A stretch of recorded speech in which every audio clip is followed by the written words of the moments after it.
Welcome to Thalira Tales, where stories bloom in silence, carrying emotion, mystery, and hidden truth. Step in and let the tale unfold. On my birthday, my dad put a copper necklace around my neck and gently said, "It'll always protect you, sweetheart." My husband just smirked and mocked it. "It's just some ugly old thing." He was always trying to make me take it off, but I wore it for years. Then one morning, after stepping out of the shower, I looked down and froze. The necklace was gone. While I was desperately searching the floor and drawers for it, my phone suddenly rang inside my jacket pocket. It was my dad. "Stop looking for it. Take your daughter and leave now. Your brother's waiting downstairs." I went completely still.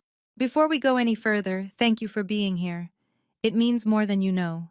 Drop a comment and tell me where you are watching from, your country or city. I love knowing who is on the other side of the screen. Note this story contains fictional elements crafted for entertainment and education. Any resemblance to names or places is coincidental, but the message inside is worth keeping. The steam in the bathroom had not fully cleared when I stepped out. I reached for the small oak box on the left side of the vanity, the way I reached for it every single morning, without looking, without thinking, the gesture as automatic as breathing. My fingers found the velvet lining, then nothing. I looked down. The box was open and empty. The copper necklace was gone. My first instinct was completely rational. I checked the counter. I checked the floor around the vanity, running my fingers along the grout lines between the tiles. I pulled the bath mat back and checked beneath it. Nothing. I opened the cabinet under the sink, thinking perhaps it had slipped off the edge and fallen. The cabinet held only spare soap and a bottle of the lavender hand lotion Caleb had picked up for me the previous month, back when he was still performing the small gestures with full commitment. No necklace. I straightened up and looked at myself in the mirror. The fog from the shower had not fully cleared the glass, and for a moment my reflection was slightly blurred, the edges of my face soft and uncertain in a way that my face never actually was. I pressed my fingers to my collarbone. 11 years of wearing that necklace had left a faint impression in my skin, a shallow groove that I only noticed in moments like this one. It felt exposed in a way I could not name yet, though something at the base of my spine was already beginning to understand. I put on my robe and walked to the bedroom doorway. The door to Ivy's room across the hall was cracked open the way I always left it, the soft amber glow of her nightlight visible through the gap. She was still asleep. I could hear the quiet, even rhythm of her breathing from where I stood. 5 years old and completely untouched by anything that was happening inside the walls of this apartment. I needed to keep it that way. I was still standing in the doorway when I heard Caleb's footsteps on the hallway floor. He appeared around the corner, carrying a tray, moving with the unhurried ease of a man who had nowhere urgent to be and nothing on his conscience. On the tray was my mug, the wide ceramic one, with a small chip on the handle that I had kept for years because I had never gotten around to replacing it. Steam rose from the surface in thin, curling threads. Honey tea. He made it for me every evening without fail, had made it since the first winter of our marriage, when I mentioned offhandedly that it helped me sleep. I used to think of it as a small private kindness, one of the accumulations of tenderness that make up a life shared with another person. He smiled when he saw me. It was a good smile, warm at the corners, slightly self-conscious in the way that had made me trust him in the beginning, as though he was always a little surprised to find himself loved. He had an extraordinary face for sincerity. "You're out early," he said, setting the tray on the nightstand. "I was going to bring this to you." "My necklace is missing." I said it plainly, watching him. He paused, then turned toward the bathroom doorway. "Your necklace." He said it back to me the way people repeat a word when they are buying themselves time to arrange their expression. Then he walked into the bathroom and looked at the vanity opened. The cabinet glanced at the floor. His performance was competent, not flawless. A person who is genuinely looking for something moves differently than a person who is pretending to look for something. The body holds the knowledge it is trying to conceal. After 11 years of studying how materials behave under pressure, how a crack in a painting's varnish tells you everything about what happened to it before you arrived, I had learned to read objects the way other people read faces. And Caleb Thorne was not looking for my necklace. He was looking at me to measure how alarmed I was. "I don't see it," he said, coming back into the bedroom. "Did you maybe leave it in the studio or at your dad's last weekend?" "I never take it off," I kept my voice level. "You know that." "Briar." He came to where I was standing and placed both hands on my shoulders. His thumbs moved in the slow, circular motion along the muscle near my collarbone that I had once described to him as the exact place I held my tension. He had remembered. He had always remembered everything I told him, and I had spent 4 years calling that attentiveness love. "It's just a necklace. We'll find it. And if we can't, I'll take you to get something better, something that actually suits you." He said the last sentence with a small, affectionate smile, the kind that implied my attachment to the copper piece was mildly endearing and mildly irrational in equal measure. Something that actually suits you. I had heard variations of that line before in our marriage. Replacing things, improving things, gently, continuously repositioning me and my choices until I could no longer remember clearly which preferences had originally been mine. His hands were warm.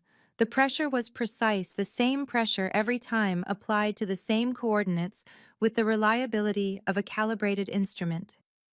I had spent years thinking that consistency was the signature of genuine care. Standing there in my robe with his hands on my shoulders and my necklace gone, I began to reframe it as something else entirely. "You're right," I said. "I probably left it somewhere." I stepped back from his hands gently so the movement registered as tiredness rather than withdrawal. "Let me check my coat pockets. I think I may have put it there on Sunday." He nodded and picked up the tea tray. "Get warm first. I'll check the studio if you want." He left the room. I waited until the sound of his footsteps had moved far enough down the hallway, then I crossed to the armchair in the corner where I had draped my jacket the night before. I slid my hand into the inside pocket. My fingers closed around my phone. I looked at the screen. One missed call, my father. I pressed my back against the wall of the bedroom closet and called my father back. He picked up before the first ring had finished. Briar. His voice was stripped of every quality that usually made it his. No warmth, no comfort. Nothing left but the bare frame of a man who needed his child to move. In 60 years of living, Arthur Vance had faced collapsed markets, federal investigations, and the kind of boardroom betrayals that ended careers. I had never once heard his voice shake. Not when my mother died. Not when his flagship company lost 30% of its value in a single trading session. Not once. It was shaking now, and the sound of it sent a cold wire straight through my chest before he had said a single word more. "I need you to stay very calm and listen to me." My hand tightened around the phone so hard my knuckles ached. "Dad, what's happening? Where is my necklace?" The necklace did its job. A pause, and I could hear him drawing a slow, controlled breath on the other end, the deliberate breathing of a man who needed his voice to work correctly and was not willing to let it fail. When the signal was blocked, the blackout protocol activated. The internal microphone engaged and transmitted everything within a 5-meter radius directly to my server. "Briar, I have the recording.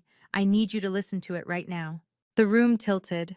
Not metaphorically, I mean the physical room. The small, dark closet with its smell of cedar and dry, cleaned fabric tilted in my perception the way the world tilts when the ground beneath it turns out to be something other than ground.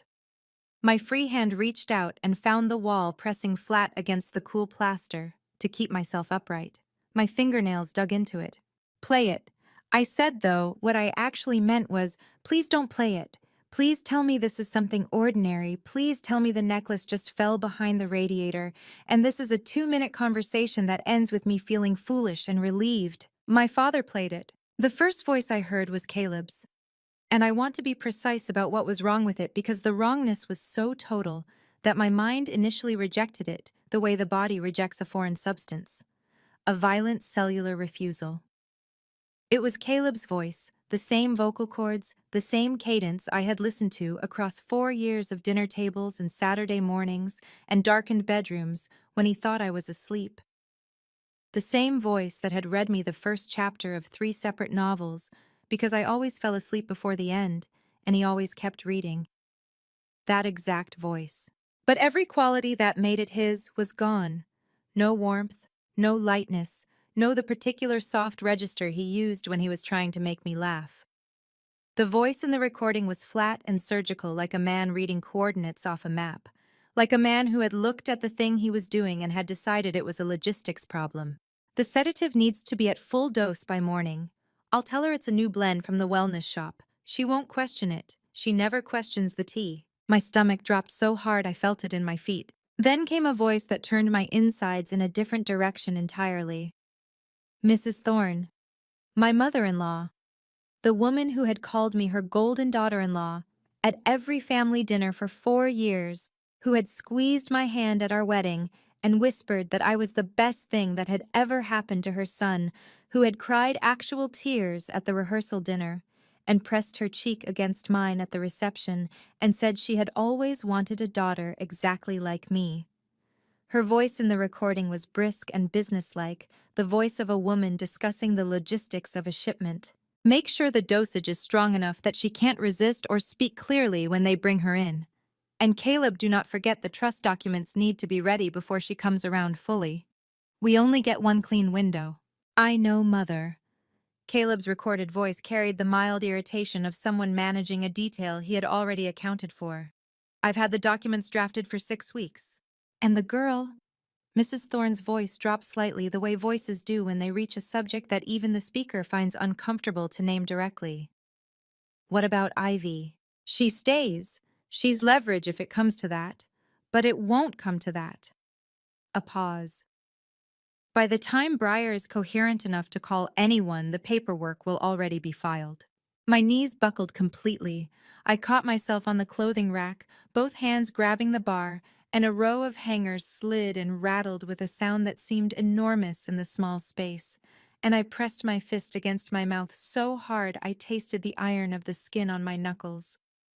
My eyes were burning with tears I absolutely could not afford right now. Not here, not with 8 inches of wood between me and the hallway where Caleb Thorne was standing with a tray of poisoned tea, and I blinked them back so fiercely it felt like pulling them in by force of will alone. My chest was caving inward, my ribs pressing against something that was not air. 4 years. 4 years of honey tea and warm hands on my shoulders in exactly the right place. And I love you and you work too hard, and let me take care of that, and I would never let anything happen to you. 6 weeks. He had the documents drafted for 6 weeks. Ivy's name. He had said Ivy's name in a sentence about leverage. Something happened inside me in that moment that I will not try to fully describe. It was not grief, and it was not rage, and it was not fear. It was the sound all 3 of those things make when they arrive simultaneously and fuse into something with different properties than any of them alone. Something colder, something that knew exactly what it needed to do next. Breyer. My father's voice came back on the line raw and tight and stripped down to its most essential element, which was a parent trying to protect his child from a distance. Listen to me. Do not look for the necklace. Do not pack anything. Do not give him any reason at all to suspect you have heard this. I need you to get Ivy and walk out of that apartment right now. Dominic is already 2 blocks away. He is waiting. Dad? My voice cracked down the middle. I bit down hard on the inside of my cheek until the crack sealed itself over. Breyer, please. The word please from Arthur Vance was a thing I had heard exactly twice in my life. Both times the world had been genuinely, irreversibly ending. Go get your daughter, right now. A knock at the closet door. 3 soft, patient raps. 3 knocks from a man who was not in a hurry because he believed he had already won. And then Caleb's voice, warm and familiar as a hand I had held in hospital waiting rooms and at gravesides and in taxicabs in 3 different countries. Warm as something I had loved with my entire undivided heart. Breyer, your tea is getting cold, sweetheart. Are you all right in there? My heart slammed against my ribs, so hard I was certain he could hear it through the door, through the cedar and the dry-cleaned wool, through the 8 inches of wood, and the 4 years of carefully constructed performance that stood between us. My hands were shaking. My legs felt as though someone had quietly removed the structural elements from them. There were 4 years of a marriage I had believed in pressing down on my sternum, with the full, accumulated weight of everything I had chosen to trust. I took one breath. I found the stillest place inside myself, the place I went when a restoration was going wrong and panic would permanently damage the work.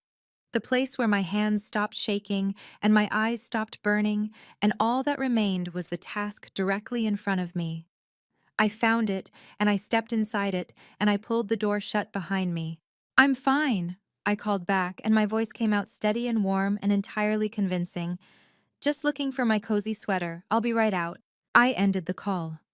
I pressed both palms flat against my thighs for 3 full seconds and felt the shaking work its way out through my hands until there was nothing left in my face to show. Then I opened the closet door and smiled at my husband. It was the greatest performance of my life, and it bought me exactly the 3 minutes I needed. 3 minutes. That was what I had calculated while standing in the closet with my hands pressed against my legs, listening to my own heartbeat count down. Caleb would take the tea tray back to the kitchen. He would stand at the counter and check his phone the way he always did at this hour, scrolling through emails with the studied concentration of a man who needed to appear productive. 3 minutes, maybe 4. That was what I had between the woman I had just been in that closet and the woman I needed to be in the next 30 seconds. I walked out of the bedroom with my cardigan pulled loose over my shoulders and my voice pitched at exactly the casual register of a woman who had simply remembered something she needed. Every step was placed with the specific deliberateness of someone who understood that the wrong sound at the wrong moment could change everything. "I'm going to take a quick walk," I said, stopping at the end of the hallway. "Get some air. I've had a tension headache since I woke up, and I think the cold will help." Caleb looked up from the kitchen counter. His expression shifted through concern in the particular fluid way it always did, concern assembled rather than felt, each component appearing in the correct sequence at the correct speed. The slightly furrowed brow, the softening around the eyes, the body turning toward me by degrees. I had watched that sequence hundreds of times and called it love. Standing at the end of the hallway with the recording still living in my ears, I watched it and understood it for the mechanism it had always been. "I'll come with you," he said, already setting his phone down. "No, please." I shook my head and managed a small, tired smile that reached exactly the right depth and went no further. "I just need 10 minutes alone with the cold air. You know how I get. I'll be back before the tea's even finished steeping." I crossed to where he was standing and patted his arm as I passed him, the light, familiar touch of a woman who has touched the same arm 1,000 times and is not thinking about it. "Go watch something. You've been on your feet all day." He held my gaze for 1 second longer than was comfortable. I held it back. I let my eyes be tired and affectionate and completely empty of everything that was actually happening inside my chest. Then he nodded. "Okay, take your coat, it's cold out." "I will," I said. I walked to the entryway. I did not take my coat. The moment I turned the corner of the hallway and heard the television click on in the living room, I moved. Not running.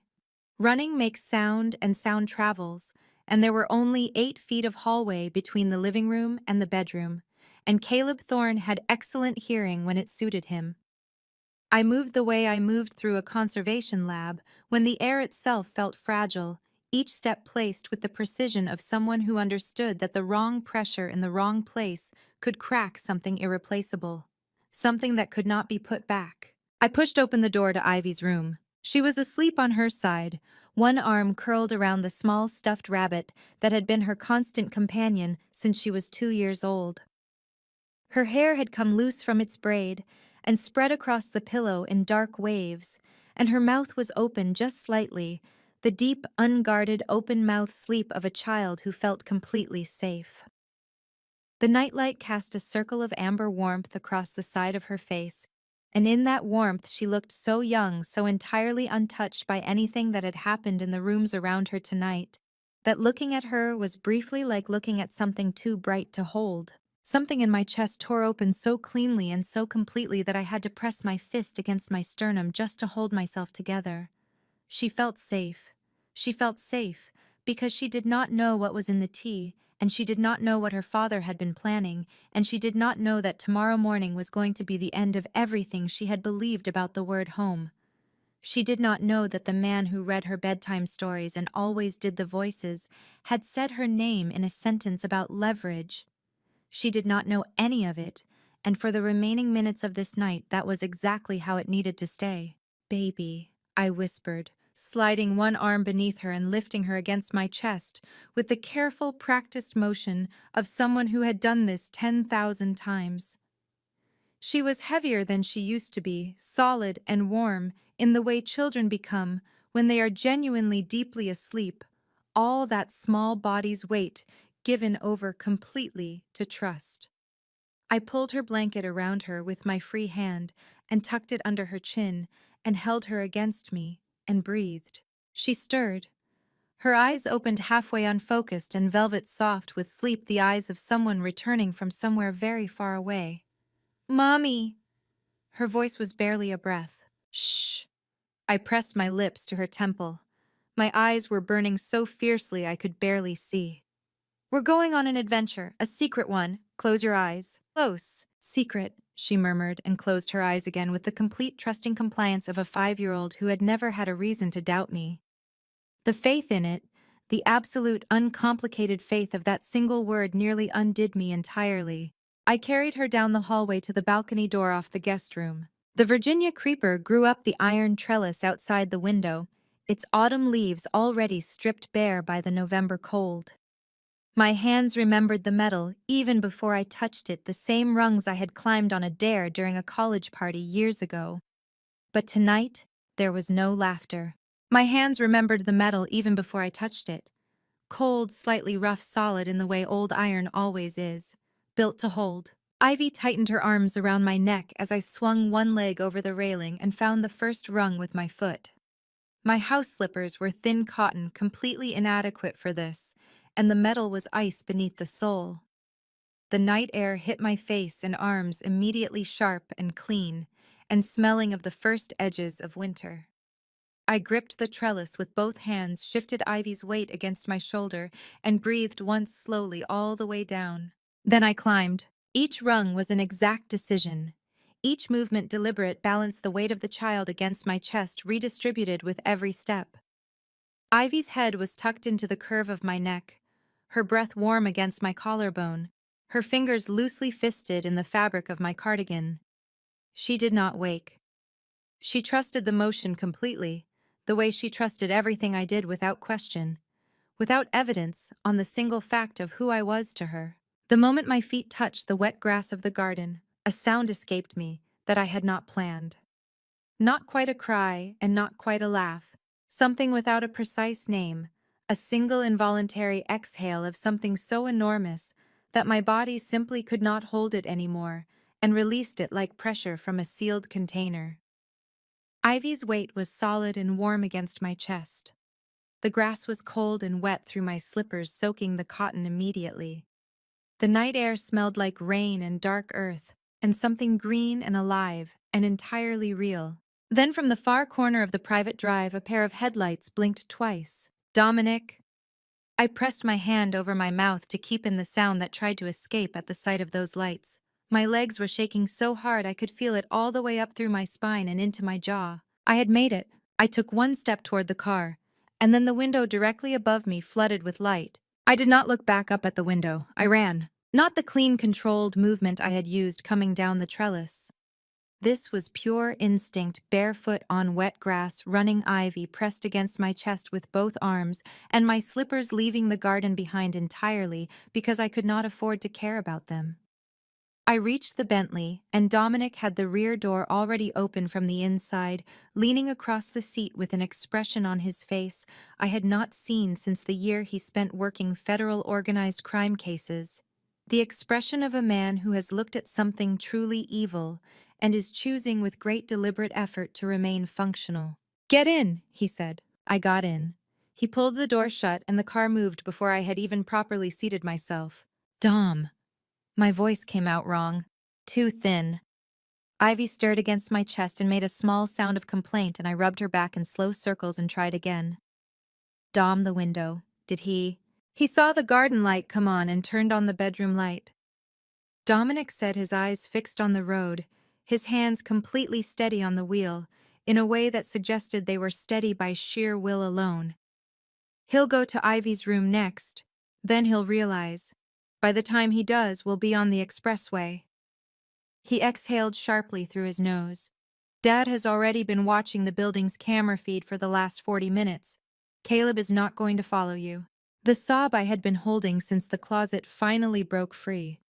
It came out of me as a single ugly, heaving thing, completely involuntary, and I pressed my face into the top of Ivy's hair and gripped her so tightly she whimpered and shifted against me. I forced myself to loosen my arms. I forced myself to breathe.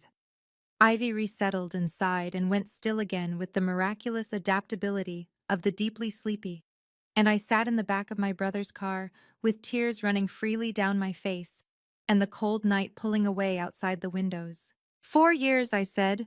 The words tasted like something rotten. Dom, 4 years. I know, his voice was a leash around something enormous. He made me tea every single night. I pressed the back of my hand against my mouth. My chin was shaking. Every night for 4 years. He knew which blend I liked. He remembered that I didn't want honey on Tuesdays because of the thing with my stomach. My voice fractured completely. I took 3 seconds to pull it back. He was putting scopolamine in it for 3 weeks, and I just drank it. I thanked him for it, Dom. I told him it was one of my favorite things about being married to him. Briar. Dominic's voice cracked on my name like a fault line giving way. He cleared his throat hard. I swear to God, I am going to spend the rest of my life making sure that man never has a comfortable day again.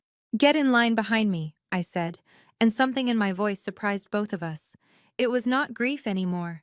It was colder than grief, harder edged, the temperature of the thing grief becomes when you are a person who has spent your career understanding that damage is only the beginning of the story. What you do with it is everything. Ivy stirred again.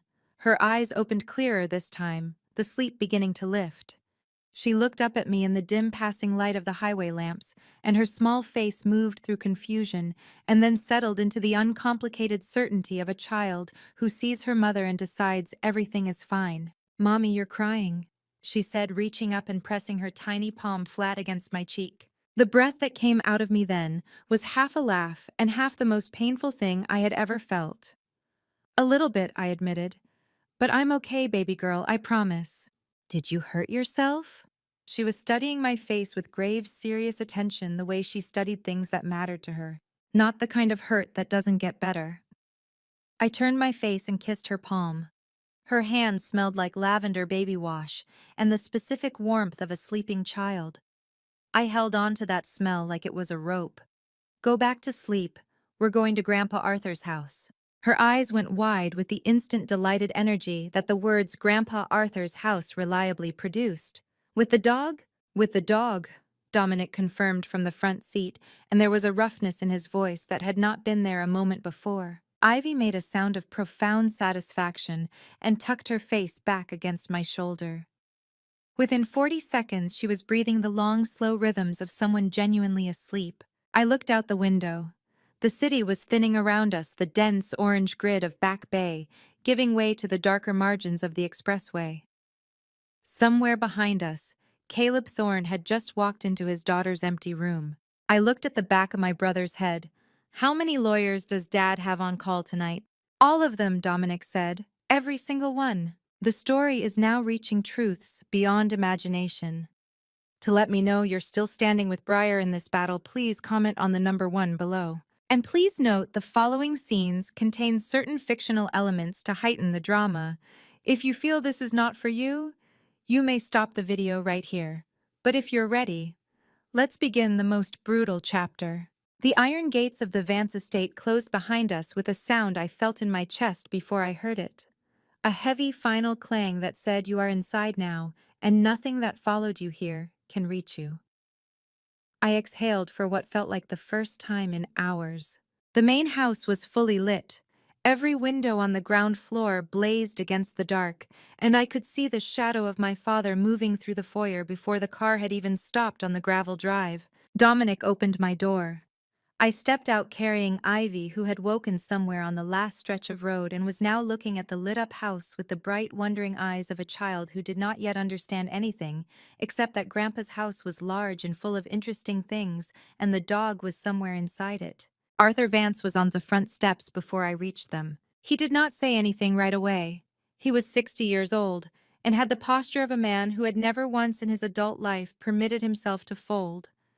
But when he looked at me standing on his steps in cotton slippers, with wet grass stains on the hem of my robe, and his granddaughter on my hip, something in his face broke open in a way I had never seen before.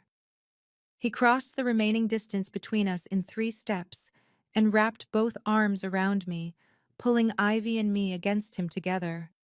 And he held on with the specific, desperate grip of a father who has been sitting in a control room, listening to evidence of his child's danger for the past 2 hours, and has had absolutely no way to do anything about it until this exact moment. "You're home," he said into my hair. His voice was wrecked, completely wrecked. My eyes flooded instantly, and I pressed my face against his shoulder and held on. "I'm home, Dad." We stood like that for exactly 4 seconds. Then Arthur straightened, cleared his throat, pressed one firm kiss to the top of my head, and shifted into the mode I had watched him operate in my entire life, the mode where grief became fuel. "The medical team is in the sitting room," he said, taking Ivy from my arms with practiced ease. Ivy immediately grabbed his lapel and said, "Grandpa, where is Biscuit?" with the urgent seriousness of someone with real priorities, and Arthur answered, "In the kitchen waiting to see you," with a steadiness that cost him more than it appeared to. He carried Ivy inside. I followed. A woman in navy scrubs met me at the sitting room doorway with a blood draw kit already prepared. Her name tag read, Dr. Christine Yao. "Miss Vance," she said, calm and direct, "I'll make this quick. Left arm, please." I sat down on the arm of the nearest chair and rolled up my sleeve without breaking stride. The needle went in, and while Dr. Yao worked, I looked straight ahead at the hallway, where I could hear Ivy's delighted shriek of "Biscuit," followed by the rapid thumping of the golden retriever's whole back half wagging in greeting. The sound of it hit me so hard my throat closed completely, and I pressed my lips together and breathed through my nose until the moment passed. "Done," Dr. Yao said, pressing a square of gauze to the inside of my elbow. "Results within 8 hours, forensic standard." "6 if you can manage it," I said. "Please." She looked at me steadily. 6, she agreed. The library was already a war room. Silas Montgomery sat at the head of the long mahogany table, with 2 laptops open, a yellow legal pad covered in handwriting, and a coffee that had clearly been there long enough to be cold. He was 55 years old, built like a man who had decided somewhere in his 40s that comfort was overrated, and he looked up at me over the rims of his glasses with an expression that said he had been ready for this conversation for at least an hour. "Briar," he said, "tell me everything you want." "Everything Caleb Thorne owns," I said, sitting down across from him. "His accounts, his gallery licenses, his corporate registrations, everything." Silas turned one of the laptops to face me. I pulled it closer and started working through the files. Arthur's team had been thorough. 3 years of Caleb's financial records were laid out in clean folders, and I moved through them with the mechanical focus I brought to a complicated restoration layer by layer, stripping back the surface until the structure underneath was visible. I was 40 minutes in when I found it. Caleb's gallery platform. The security and authentication system his entire operation ran on. The one he had been selling to museums and private collectors for 3 years as his own proprietary technology. "My proprietary technology." "Silas," I said. My voice was very steady and very quiet, and Silas looked up immediately because he understood that those 2 qualities together in a woman meant something significant was happening. "The prenuptial agreement. Section 14, Clause 3. Can we activate it tonight?" Silas set down his pen. "Walk me through what you found." I turned the laptop to face him. "Gem Trace," I said. "I built it. He's been selling it, and tonight I want it back." Silas read the Gem Trace licensing records twice. He was the kind of man who never read anything only once when twice would be more certain, and I had learned over the years to wait him out rather than prompt him. He turned a page. He turned it back. He took off his glasses, cleaned the lenses with the corner of his shirt, and put them back on. The prenuptial agreement, he said finally. Section 14, Clause 3. You're certain the licensing arrangement is documented there.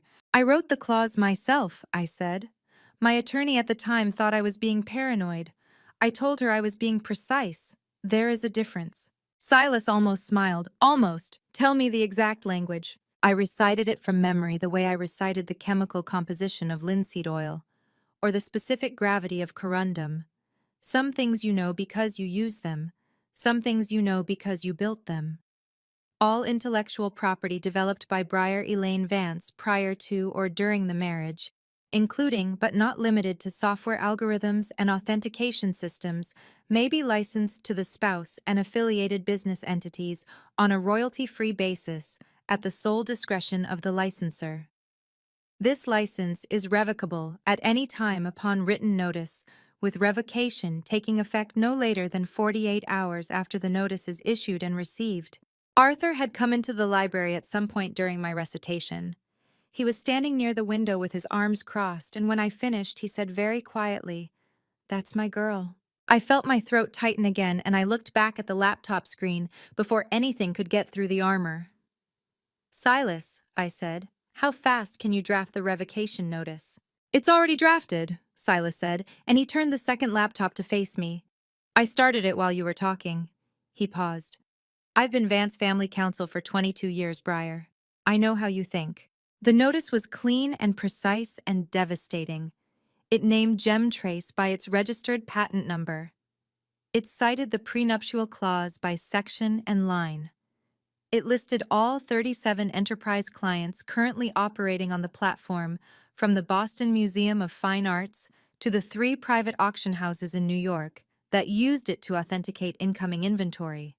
It stated clearly that in 48 hours, every license would be terminated, and every system running on GemTrace would enter unauthorized operation status. I read it once. Then I picked up my phone and typed a message to a number I had not contacted in 8 months. "Leo, it's Briar Vance. I need you to do something for me tonight. It's time to pull the plug." The response came back in under 3 minutes. Already knew this day was coming. "Give me 6 hours. I'll have the internal modification logs documented and on your lawyer's desk by sunrise." Everything he changed, every line he touched that wasn't his to touch. You have it all, Briar. And then after a brief pause, "I'm sorry it took this long for someone to do something. He's been taking credit for your work since the day he opened that gallery." Something cracked open in my chest that was not grief and not quite relief, but the particular painful warmth of being seen by someone who had watched an injustice and had been unable to stop it alone. I set the phone face down on the table and pressed my palms flat against the wood and breathed for 3 seconds. "He's in," I told Silas. "Good." Silas pulled the laptop back and made 2 final additions to the notice, his keystrokes fast and sure. "I'm attaching my firm's legal opinion and the notarized copies of the prenuptial clause as exhibits. This goes to Caleb's corporate email, the legal departments of all 37 clients, and the Industry Regulatory Commission simultaneously." He looked up at me.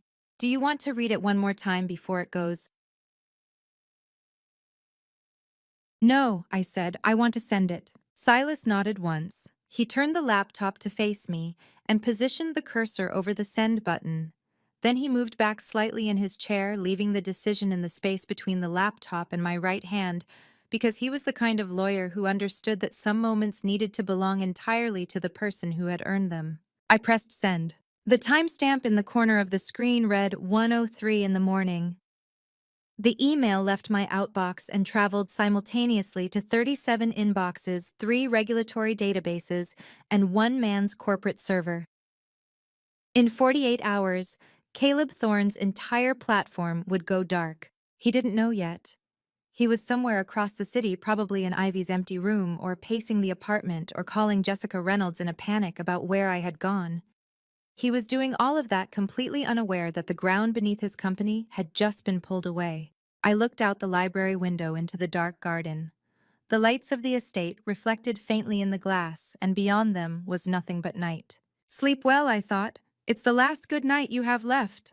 I slept for 3 hours on the library sofa with my coat pulled over me like a blanket and my phone face up on the coffee table, so I would feel it if it buzzed. At some point, Arthur had come in and placed a real blanket over the coat without waking me. And the gesture was so like him, practical quiet completely without ceremony, that when I woke and found it there, my eyes went hot for a moment before I got them under control. It was 8:47 in the morning. My phone had 63 notifications. I sat up and opened the first one. Then I opened the app it had come from and read what Caleb Thorne had posted to his public social media accounts at 6:12 that morning, while I was asleep on this sofa, and Ivy was sleeping down the hall in the room my mother had once used as a sewing room. The photo was our wedding picture. We were standing on the steps of the venue, Caleb in his dark suit with his arm around my waist, both of us laughing at something just off camera. I remembered that moment. I remembered what we were laughing at. A pigeon had landed on the officiant's hat during the ceremony and refused to leave, and we had been quietly losing our composure about it for the entire reception. It was a real laugh in the photograph, which made it the perfect photograph for what Caleb needed it to do. The caption read, "Last night my wife Briar left our home without warning and hasn't been in contact since.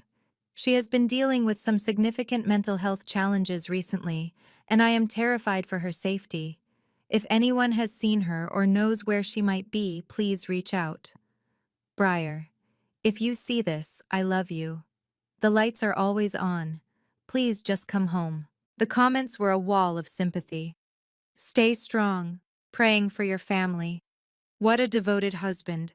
Mental illness is so unpredictable, you never know. She's lucky to have someone fighting for her." I was still reading when Dominic walked in carrying 2 mugs of coffee and saw the expression on my face. He set the mugs down, took the phone from my hand, read the post, and then said a word that I will not repeat loudly enough that Biscuit lifted his head from the rug in alarm. "Dom," I kept my voice low. "Ivy is down the hall." "I know where Ivy is." Dominic's jaw was so tight I could see the muscle working in his cheek. He thrust the phone back at me. "He posted your wedding photo, Briar. He is using your wedding photo to tell 6,000 people that you had a mental breakdown." "I know what he did. And you're just going to—" He stopped himself, breathed, tried again. "Tell me you're going to do something about this." "I'm going to do something about this," I said. "I'm just not going to do it the way he wants me to." The sound of small feet on the hallway floor announced Ivy before she appeared in the doorway. She was still in her pajamas, her hair a glorious disaster from sleep. Biscuit already abandoning the rug to go and press his large golden head against her knees. She looked at the two of us with the sharp, instinctive radar of a 5-year-old who can detect tension in a room, the way some people detect weather. "Why does Uncle Dom look angry?" she asked. "Uncle Dom is fine," Dominic said, and the speed at which he rearranged his entire face was genuinely impressive. "Uncle Dom just really needed his coffee and forgot to drink it. Come here, you." He scooped her up and she erupted in giggles and grabbed his hair. I watched them and felt the thing in my chest pull in 2 directions simultaneously. The love of it and the grief of it both at full volume at the same time was almost more than I could hold upright. "Mommy," Ivy said from Dominic's arms. "I saw Daddy on Grandpa's TV in the kitchen. He looked sad.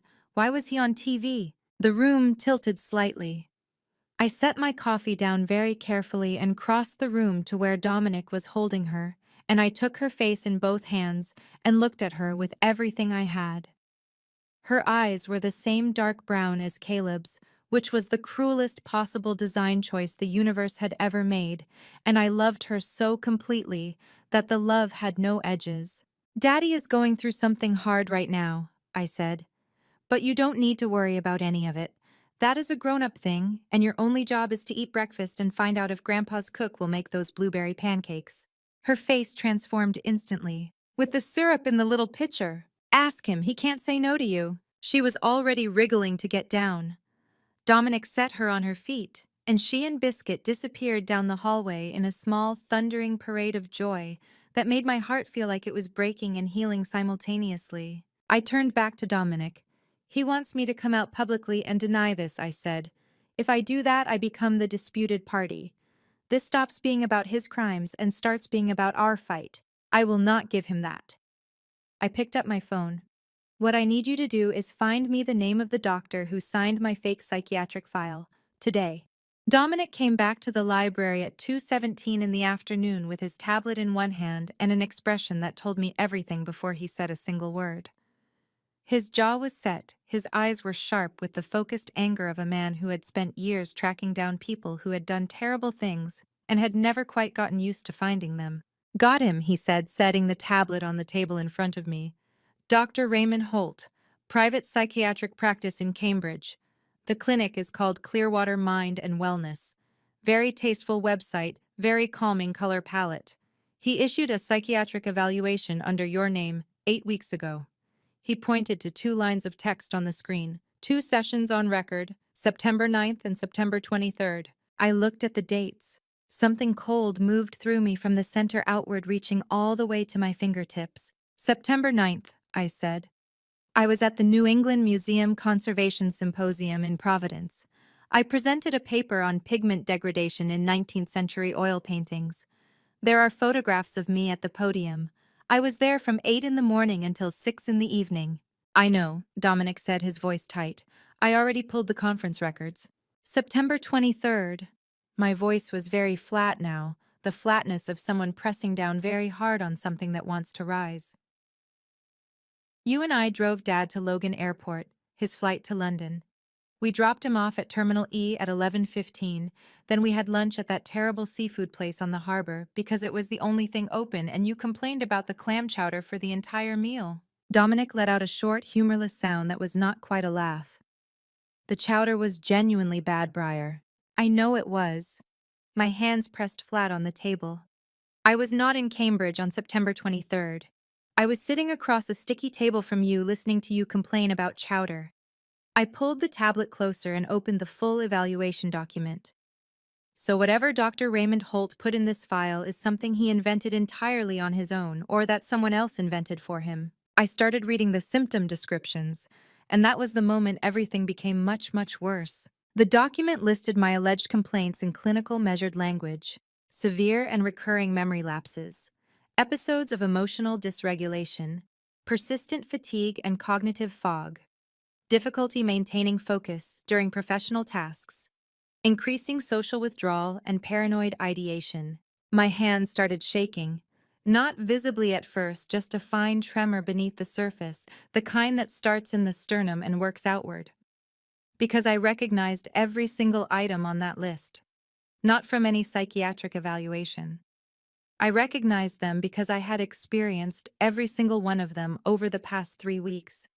And I had told myself each time that I was overworked, understimulated, spending too many hours in the conservation lab under artificial light. "Dom," I said, and my voice came out wrong, cracked straight down the middle. "These symptoms, these are what scopolamine does.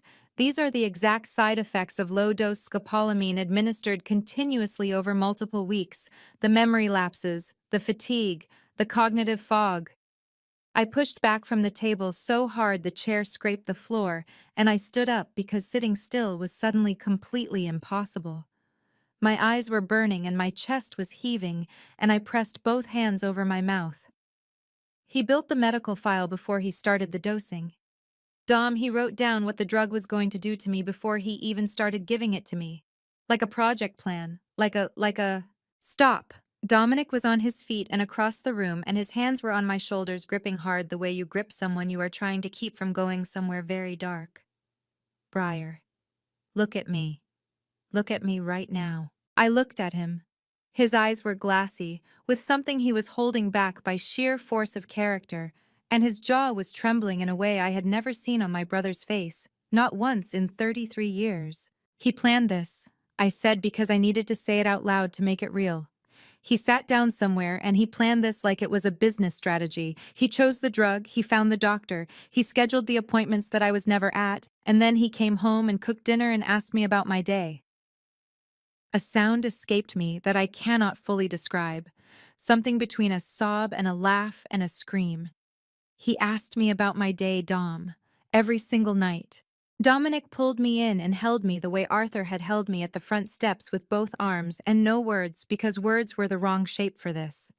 I pressed my face against his shoulder and cried for exactly 45 seconds hard and ugly, and without any restraint at all, because I needed 45 seconds to let it be as terrible as it actually was. Then I stepped back. I wiped my face with both palms. I picked up the tablet. Silas needs this file, I said. Every page. And I want Dr. Raymond Holt added to every criminal complaint we file. My phone rang. Silas. Briar, he said when I answered. The toxicology results are here. You need to see these right now. I was standing in the library doorway with the phone pressed against my ear so hard it hurt before Silas had even finished his first sentence. Come to the sitting room, he said. Dr. Yao is already here. I want her to walk you through the results herself. I was down the hallway before he hung up. The sitting room felt different than it had the night before. Smaller somehow. Or perhaps I was bigger, filled with something dense and airless that was pressing out against my ribs. Dr. Christine Yao was seated at the small table near the window with a printed report in front of her, and Silas was standing to her right, with his hands clasped behind his back in the posture of a man preparing to deliver a verdict. Arthur was already in the room. He was standing near the fireplace with his arms crossed and his face doing the thing it did when he was holding something very heavy, very still. Tell me, I said. Dr. Yao looked at me with the steady, compassionate directness of someone who had delivered difficult news before and had learned that the kindest version was also the most direct. The forensic hair strand analysis confirmed chronic exposure to scopolamine, she said. 3 centimeters of growth analyzed. The chemical signatures are consistent with continuous low-dose administration over a period of approximately 21 days. 21 days. I counted backward without meaning to. It was the kind of arithmetic that happens automatically, the brain pulling up a calendar and populating it with memories. 3 weeks ago, I had taken Ivy to her dance class and sat in the waiting room feeling so exhausted I had fallen asleep in the chair and the teacher had had to wake me. 3 weeks ago, I had forgotten a client meeting I had scheduled myself and had sent a frantic apology email that I could not fully reconstruct afterward. 3 weeks ago, I had stood in front of my own bathroom mirror and told my own reflection that I needed to take better care of myself, that the fog I was living inside was the result of overwork and nothing more. 21 days, I said out loud. My voice was completely level. The levelness of it was the most frightening thing in the room. The blood panel shows metabolite traces consistent with exposure within the last 48 hours. Dr. Yao continued. Meaning he did not stop. She paused. He was still dosing you the night you left. The tea. The last cup of tea he had carried up the stairs on a tray, with that warm and careful smile. The tea that was getting cold while I climbed down a bougainvillea trellis in cotton slippers with my daughter asleep against my chest. Arthur made a sound from across the room. It was a very short sound, barely a syllable, the kind of involuntary noise that escapes a person when something hits them somewhere that has no armor. He turned toward the fireplace and pressed one hand against the mantelpiece and stayed like that for a moment, his shoulders rigid and his head slightly bowed, and I understood that he was doing the same calculation I was doing, populating his own calendar with the phone calls we had shared during those 3 weeks. The Sunday dinners, the times he had looked at me across a table and thought I seemed tired and assumed it was work. Dad, I said. Give me just a moment, he said without turning around. His voice was barely recognizable. I just need one moment. I gave him the moment. I looked at Dr. Yao. Ivy drank the same tea sometimes, I said.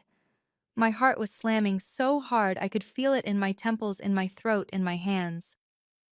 She would sit with me in the evenings and we would share the mug. I need you to test her, right now, please. Dr. Yao was already standing. I took a precautionary sample last night when I was here, she said. I had it prioritized as soon as you mentioned the tea this morning.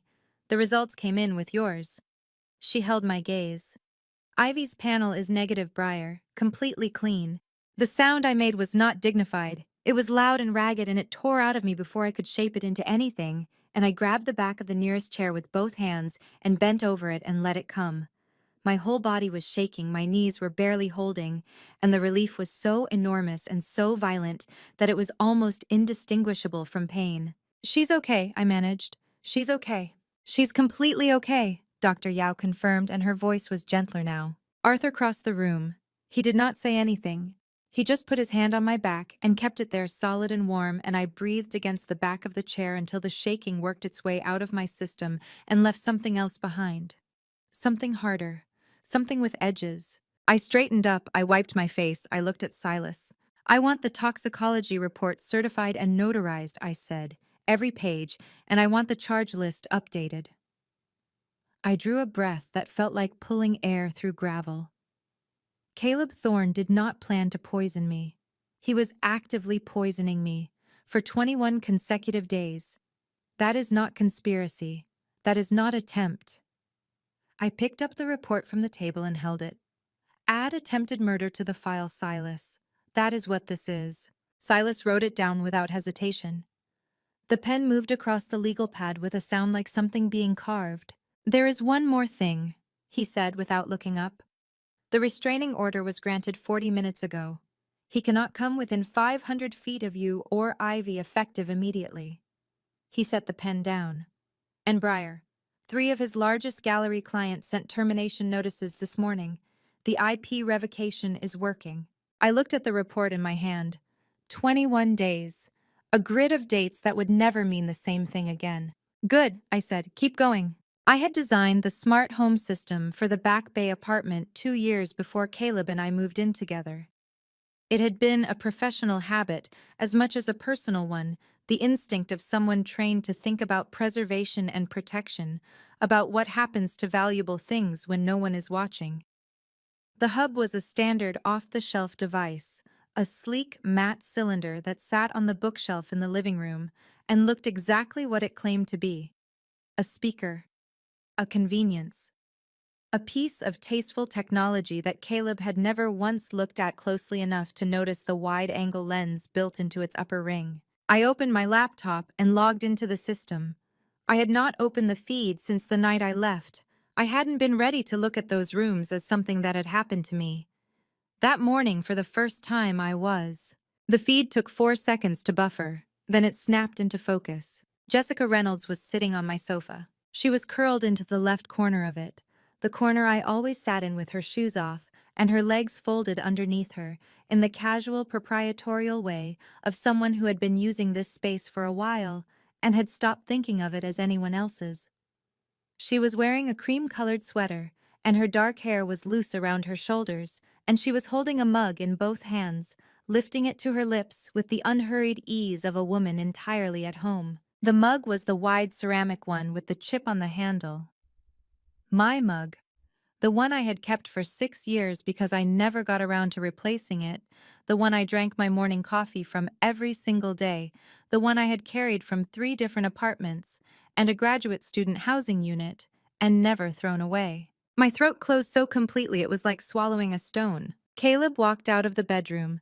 He was wearing the gray pullover he always changed into after work, the one that had a small ink stain on the left cuff from a pen that had leaked in his jacket pocket 2 summers ago. He sat down on the sofa beside Jessica, and she leaned her head toward his shoulder without looking up, a movement so practiced and automatic that it had clearly happened hundreds of times before. In my living room, on my sofa, while I was somewhere else. "She's completely gone quiet," Caleb said, rubbing his face with both hands. "No response to my posts, no public statement, nothing." "That's worse than if she'd come out swinging," Jessica said. She pulled the mug away from her lips and set it on my coffee table without a coaster directly on the wood, and I felt a flash of something so disproportionately furious that it almost made me laugh. Of all the things, of all the things to feel right now, silence means she's building something. Who's she got in her corner? Her brother, her father. Caleb's voice was tight with something that was trying very hard to sound like concern and landing closer to fear. "Silas Montgomery." Jessica sat up straighter. "Montgomery, the federal litigation guy?" "Yeah." "Caleb." Her voice shifted into something sharper, the indulgent warmth stripped away. "That's not good. Montgomery doesn't do divorces, he does takedowns." Caleb pressed his fingers against his eyes. "I know that." Then we need to move faster on the narrative. Get someone from her old firm to go on record, a former colleague, a competitor, anyone who'll say she was always a little unstable, that the breakdown has been coming for years. She reached over and gripped his arm. You need to control what people believe about her before she gets the chance to show them anything real. And if she already has something real... Caleb's voice dropped lower and something in it made the hair on my arms rise. Not guilt, something closer to calculation running up against the edge of its own limits. Jessica let out a short, dismissive breath. What does she have? She ran out of the apartment in her slippers carrying a 5-year-old. She has her daddy's lawyers and a grudge. She picked up my mug again and took a long, comfortable sip. She doesn't have anything we can't manage. My hand was shaking so hard I had to use my other hand to steady it over the trackpad. The shake was not grief. It was not even anger, not exactly. It was the particular physical response to watching someone underestimate you with such absolute confidence that it becomes almost clarifying. She did not know about Gem Trace. She did not know about the toxicology report. She did not know about Leo, or about Silas, or about the 37 client termination notices that were going to hit Caleb's inbox when he opened his corporate email Monday morning. She did not know that every single word she was saying into that living room was being recorded at forensic quality on a triple encrypted server in this library. She thought I had run away. She had no idea I had come home. I pressed record on the server interface and watched the green indicator light up. Then I turned to Dominic, who had been standing behind me reading the feed over my shoulder, and who had gone so rigidly still that he had stopped breathing. "Dom," I said, my voice steady as a level surface. "I need you to find me the best art replica studio in Boston. Someone who can produce 5 paintings in 72 hours and make them indistinguishable from the originals to any buyer who isn't looking for the frames." Dominic blinked. He looked from me to the screen where Jessica was reaching over to pick up Ivy's small stuffed rabbit from the end of the sofa and drop it carelessly onto the floor to make more room for herself. Something moved through his face that was raw and unguarded and entirely unprintable. "I'll have a name in an hour," he said.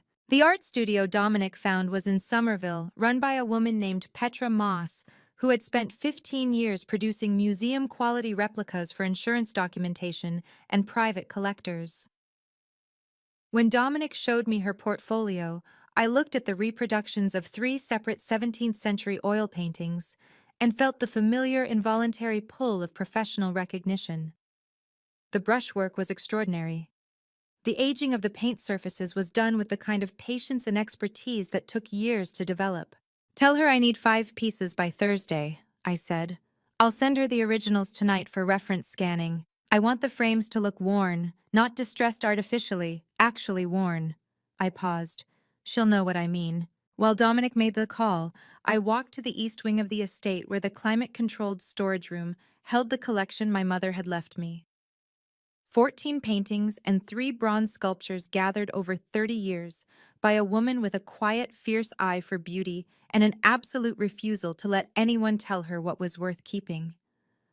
I stood in the doorway of the storage room and looked at them in the low, careful lighting, and the grief that moved through me was a different shape than the grief of the last 2 days.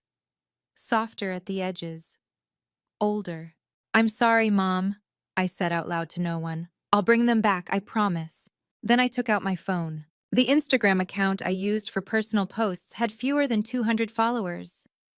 Colleagues, a handful of close friends, my father, my brother, and Caleb, who had asked to be added 3 years ago with a smile that I had thought was endearing, the small desire to be connected to the quieter parts of my life.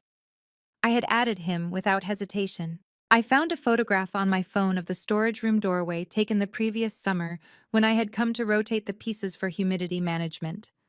I cropped it carefully, keeping the edge of one gilt frame visible, warm light falling across the title plaque. Then I typed the caption. "Going through some of the pieces Mom left behind. Some of them have been in storage so long I almost forgot how beautiful they are. Thinking it might finally be time to have the collection properly appraised. Some of these could be significant." I set the account to close friends. I hit post. Then I set my phone on the table and did not look at it for an hour. because if I looked at it, I would feel what I was actually doing, which was using the most precious thing my mother left me as the teeth of a trap for the man who had been slowly poisoning me for 3 weeks. Dominic came in carrying his own phone. His expression had the particular quality of someone delivering two pieces of news simultaneously and trying to determine which one to lead with. "The Somerville studio says yes," he said. "And Breyer, the IP termination numbers just came in from Leo. 3 clients this morning: the Boston Institute, Harborview Auction House, and Meridian Private Banking." He turned the phone so I could see the revenue breakdown. Together, those 3 accounts represent 71% of Caleb's annual recurring revenue. I looked at the number. "He'll be desperate by tonight," I said. "He's already desperate," Dominic said, and he pulled up the camera feed on his tablet. The living room of the Back Bay apartment looked different in the afternoon light. Caleb was pacing, which I had never seen him do, because Caleb was a man who had always been very careful about projecting stillness. Stillness read as confidence. Pacing was something else entirely. Jessica was sitting upright now, both feet on the floor, watching him with the sharp attention of someone who has just realized the situation is more serious than she had been told. 3 clients in one morning," Caleb was saying, his voice tight and fast. "This is not a coincidence. Someone is doing this intentionally." "It's Breyer," Jessica said flatly. "It has to be. She doesn't have the access." But his voice wavered on the word access in a way that told me he was not entirely sure of that. Which meant somewhere in the back of his mind, he knew about Gemtrace. He had always known. "Caleb." Jessica stood up and caught his arm to stop the pacing. "You need to breathe. We need to focus on what we can still control." His phone buzzed on the coffee table. He picked it up. He read whatever was on the screen, and I watched his face change through 3 distinct expressions in approximately 4 seconds: confusion, recognition, then something that looked to my experienced eye very much like hunger. "Breyer posted something," he said slowly. Jessica moved to look at the screen. Her eyes went wide. 5 pieces. Appraised at significant value. She looked up at him. "How significant is significant?" "Her mother's collection." Caleb said it quietly as if he were doing the arithmetic in his head.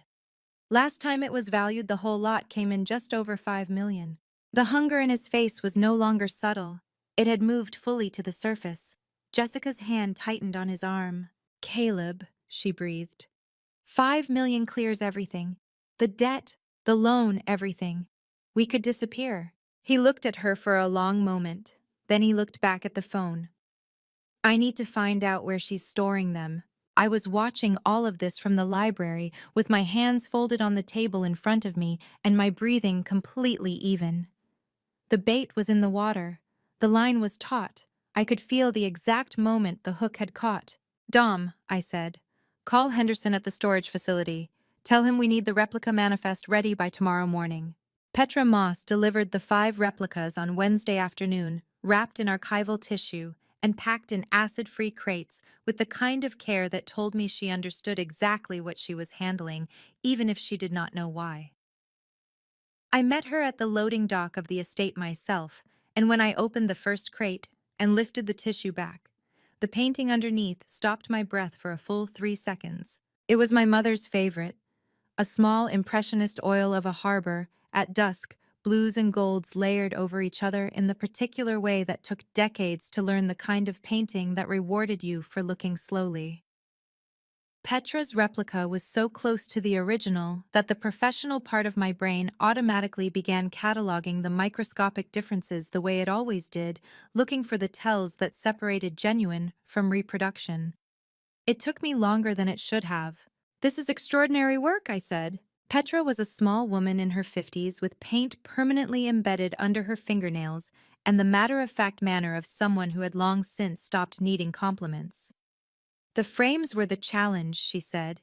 "Getting the wear pattern right on the gilding took most of Tuesday night, but I think they'll hold." "They'll hold," I said, "thank you." After she left, I carried each replica down to the estate's secondary storage room and opened my kit. The Nano Sentinel chips were the size of a grain of rice, encased in a ceramic housing that registered on standard X-ray scanners as a structural nail in the frame. I had developed the system during a Smithsonian security grant 3 years earlier, designed originally to protect indigenous cultural artifacts from trafficking networks.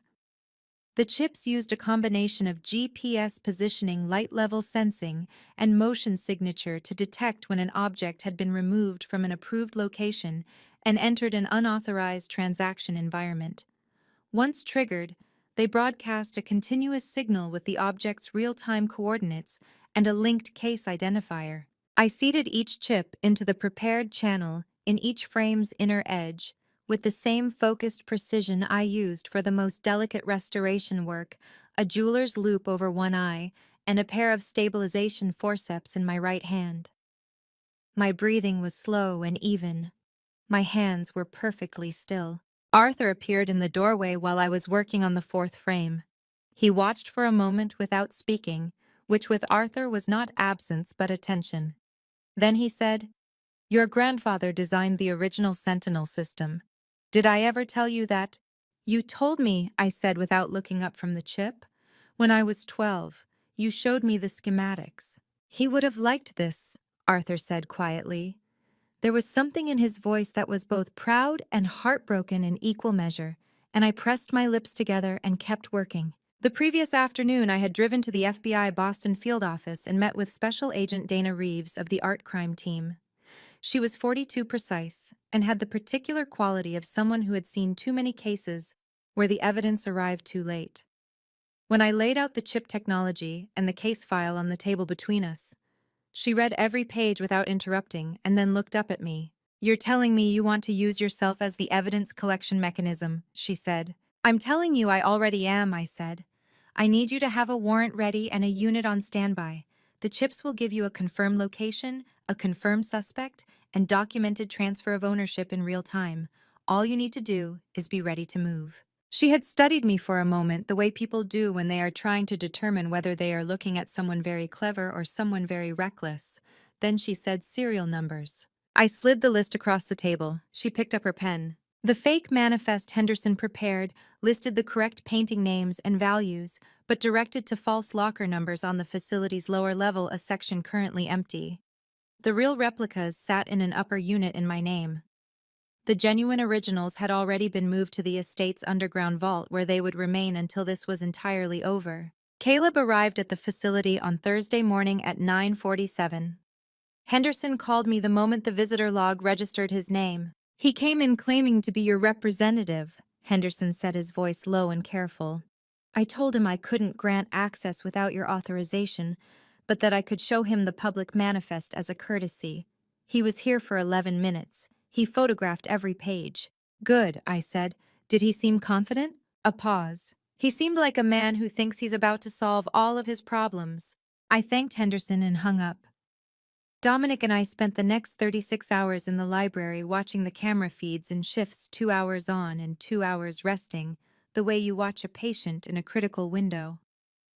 On Friday morning at 7:38, the facility's external camera picked up a dark SUV pulling into the rear access lane. Dominic was the one watching. He came to the door of the library and knocked twice, which was our signal. I was out of the chair before he said a word. On the monitor, a man in dark clothing climbed out of the SUV carrying a large canvas duffel bag over one shoulder. He moved quickly and without hesitation, the walk of someone who had rehearsed this. He stopped at the rear entrance and raised his right hand toward the biometric panel. The hand was wearing a thin silicone overlay. My thumbprint captured from a gel pad months ago under the pretense of calibrating my phone screen. Protector pressed against the reader. The door unlocked. "Agent Reeves," I said into my phone. "He's going in." He was inside for 7 minutes and 23 seconds. I know because I counted every one of them. The facility's interior cameras showed him moving through the lower level with the focused efficiency of someone who had memorized the floor plan, which he had. He had studied the fake manifest for 3 days, cross-referenced the locker numbers, and mapped a route that would let him load and exit through the rear fire door without passing the main desk. He had done his homework. For a man who had never once opened a technical manual in our 4 years of marriage, Caleb Thorne could be extraordinarily thorough when the prize was large enough. I watched him pop the locks on 3 display units with a tool that suggested he had either purchased it specifically for this purpose or knew someone who had. I watched him wrap each painting with the microfiber cloths he had brought in the duffel bag, working quickly, but not carelessly, treating the pieces with the practiced reverence of a man who had spent years around valuable art. The irony of that was not lost on me. He handled my mother's replicas more gently than he had ever handled my mother's daughter. 7 minutes and 23 seconds. He zipped the duffel, shouldered it, pushed through the fire door, and was back in the SUV. "He's moving," Dominic said from his position at the window of the estate library, where we had set up the relay feeds on 3 separate monitors. His voice was completely flat in the way it got when he was operating on pure professional focus and had locked everything personal behind a door for later. Heading south toward the waterfront. I already had my phone in my hand. "Agent Reeves? He's left the facility. Dark SUV heading south on Tremont." "We have him," she said. Her voice was crisp and unhurried. "Our unit has been on him since he pulled into the access lane. We'll let him complete the transaction. We need the handoff documented." "Understood," I said. "The chips will confirm the moment the pieces change hands."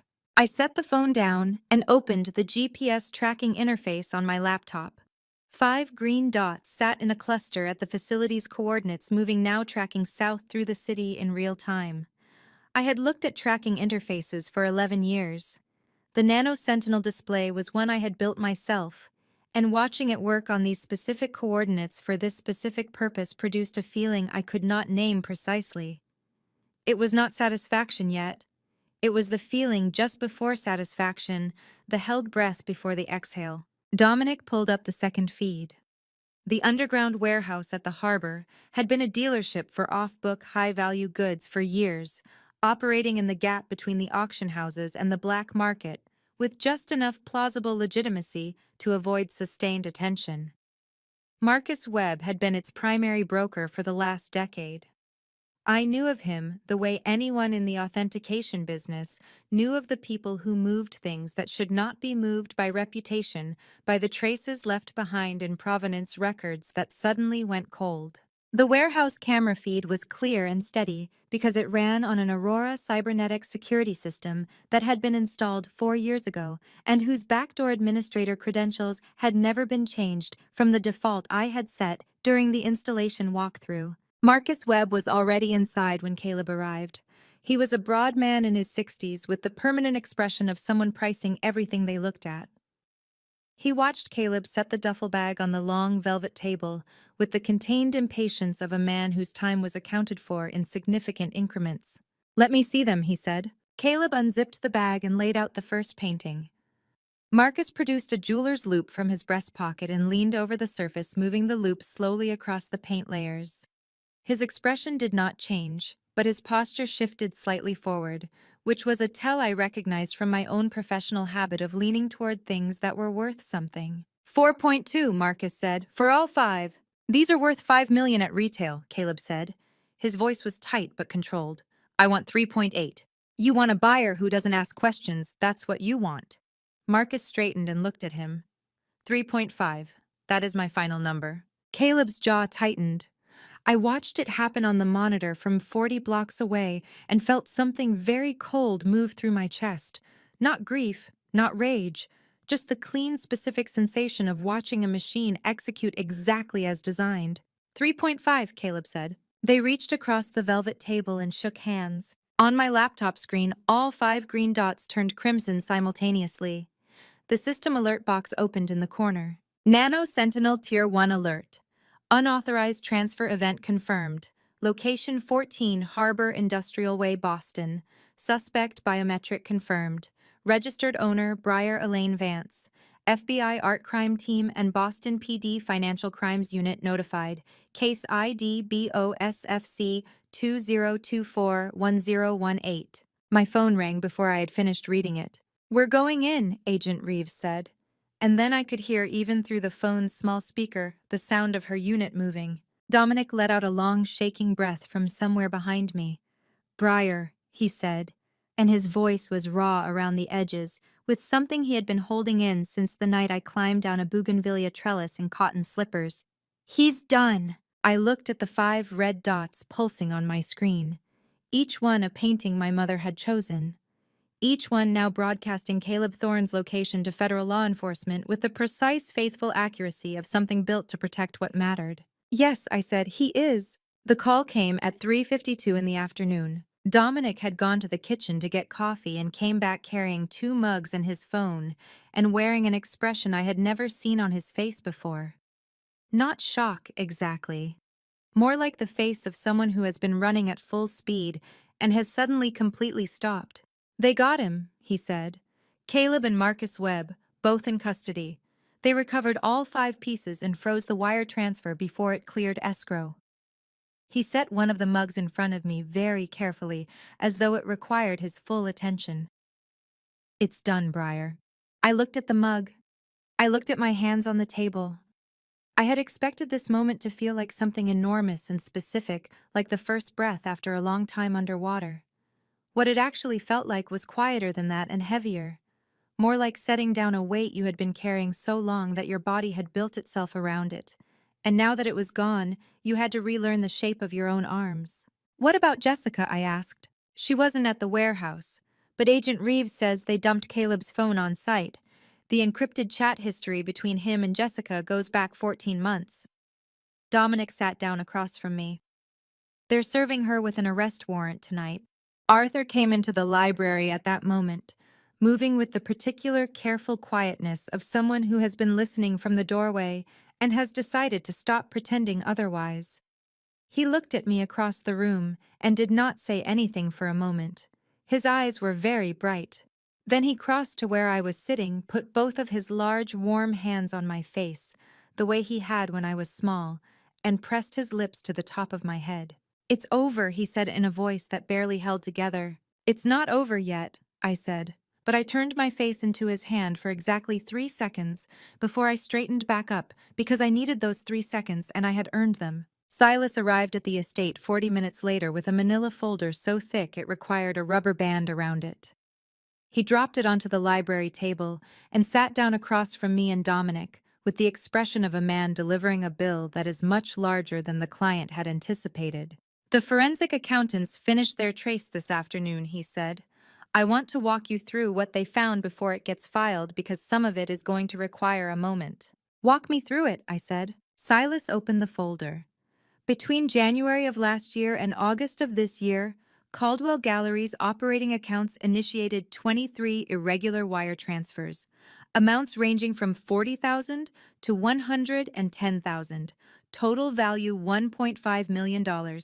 He turned a page. Every transfer went to a single receiving account registered to an LLC called JR Consulting. I recognized the initials the same instant Dominic did. I heard him pull in a sharp breath across the table. JR, I said, Jessica Reynolds. Jessica Ann Reynolds, Silas confirmed. Sole registered proprietor. The LLC was formed 18 months ago in Delaware. It has no website, no business filings, no clients, no activity of any kind beyond receiving these transfers. He set down the page and looked at me over the rims of his glasses. $1.5 million, Briar, paid to his mistress through a shell company drawn from the operating revenues of the gallery. The gallery that ran on GemTrace, the technology I had built, the revenues it generated flowing through Caleb's accounts and then directly into Jessica Reynolds's pocket through a door he had constructed specifically for that purpose. My chest was doing something complicated that I could not fully name. It was not grief and it was not rage. It was the specific feeling of understanding very clearly, and all at once the full scale of a thing. Like standing back from a painting you have been restoring piece by piece and finally seeing the complete image. Where did the money go? I asked, after it went to JR Consulting. Silas turned another page. Most of it was consolidated and used to purchase real estate. A penthouse unit in a Beacon Hill building, 4,000 square feet.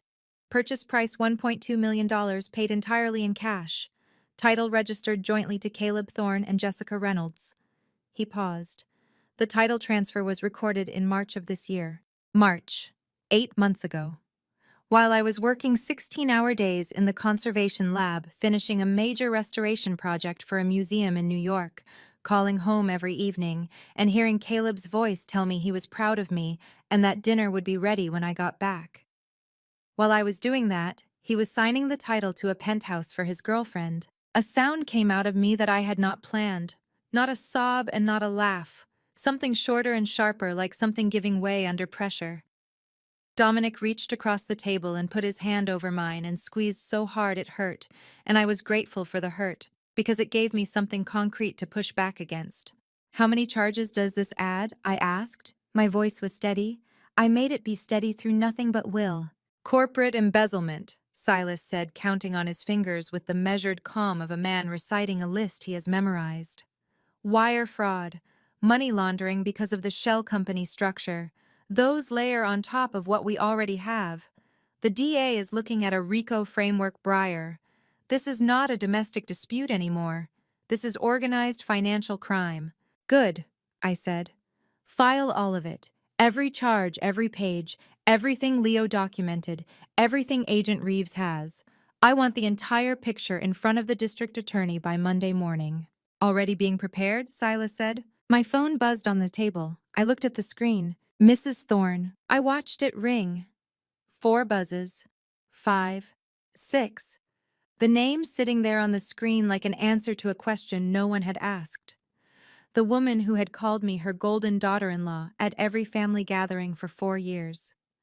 The woman who had rinsed Caleb's coffee cup and folded his shirts and told him in a low, decisive voice to be firm with the doctor about the dosage. I watched her name on the screen and I felt absolutely nothing for her that resembled softness. The phone stopped ringing. I set it face down on the table. What time does the district attorney's office open tomorrow? I asked. 8:30, Silas said. Then I want everything on their desk by 8:15, I said, not a single page missing. The security system chimed at 9:14 the following morning. I was in the library with a cup of coffee that had gone cold beside me, going through the final version of the criminal complaint filing with Silas, when the estate's head of security, a quiet former state trooper named Garrett, knocked once on the doorframe. Mrs. Thorne is at the front gate, he said. She came on foot, no vehicle. She's been standing there for approximately 20 minutes. I looked up from the document in front of me. Silas raised an eyebrow but said nothing. Is she alone? I asked. Yes, ma'am. I thought about it for exactly 5 seconds. Then I said, let her in, bring her to the sitting room, and Garrett, give me 2 minutes before you show her in. He nodded and withdrew. I reached into the pocket of my cardigan and turned on the voice memo app on my phone, then slid it back into my pocket with the microphone facing out. Silas watched me do this, and the corner of his mouth moved in a way that was not quite a smile, but was adjacent to approval. I'll be in the East Study if you need me, he said, gathering his papers. Stay close, I said. The woman who walked into the sitting room 2 minutes later was not the Mrs. Thorne I had known for 4 years. That woman had been sharp-edged and carefully dressed, a woman who controlled rooms through the quality of her attention and the precision of her opinions. The woman Garrett showed in had been crying for what looked like the better part of a day and a night. Her eyes were swollen nearly shut. Her hair was imprecisely pinned, and she was wearing a coat that she had clearly grabbed without looking, because the buttons were fastened one hole off, leaving the hem uneven. Her hands were shaking so badly she had to clasp them together in front of her to keep them still. She saw me standing near the window and her face crumpled completely. Briar, she said. Her voice was wrecked, completely hollowed out. Please. I know I have no right to be here. I know that, but I had nowhere else to go. Sit down, Eleanor, I said. I used her first name deliberately, without the formality of Mrs. Thorne, because I needed her to understand that the dynamic she had operated under for 4 years no longer existed. There's water on the table. She sat. She did not take the water. She pressed both hands flat on her knees and looked at me with the raw, red-rimmed eyes of a woman who had looked at something terrible during the night and had not been able to look away from it. He's my son, she said. I know what he did. I know all of it now, the doctor, the paintings, the money, all of it. And I know that you have every right to want to see him destroyed. Her voice broke on the last word, and she pressed her lips together until it passed. But I'm asking you, woman-to-woman mother, to you have Ivy. You know what it is to love a child so completely that it overrides everything else. I'm asking you to have some mercy. Tell me what you knew, I said. She flinched. Briar. Eleanor. I kept my voice level and my face completely neutral. You drove to this house on foot. You've been standing at the gate for 20 minutes. If you came here to ask me something, then you need to tell me the truth. All of it. What did you know and when did you know it? She closed her eyes. When she opened them again, the pretense was gone. What was left was something exhausted and ashamed and very old. He told me about the financial problems last spring, she said. I knew about the debt. I knew about Jessica. I actually encouraged Jessica because she was easier. She didn't have the family behind her. I thought Caleb needed someone who would defer to him more than you did. She stopped, and the shame on her face deepened visibly. That was wrong. I understand now that it was wrong. Keep going, I said. He told me about his plan in August. Her voice had dropped to barely above a whisper. Not all of it.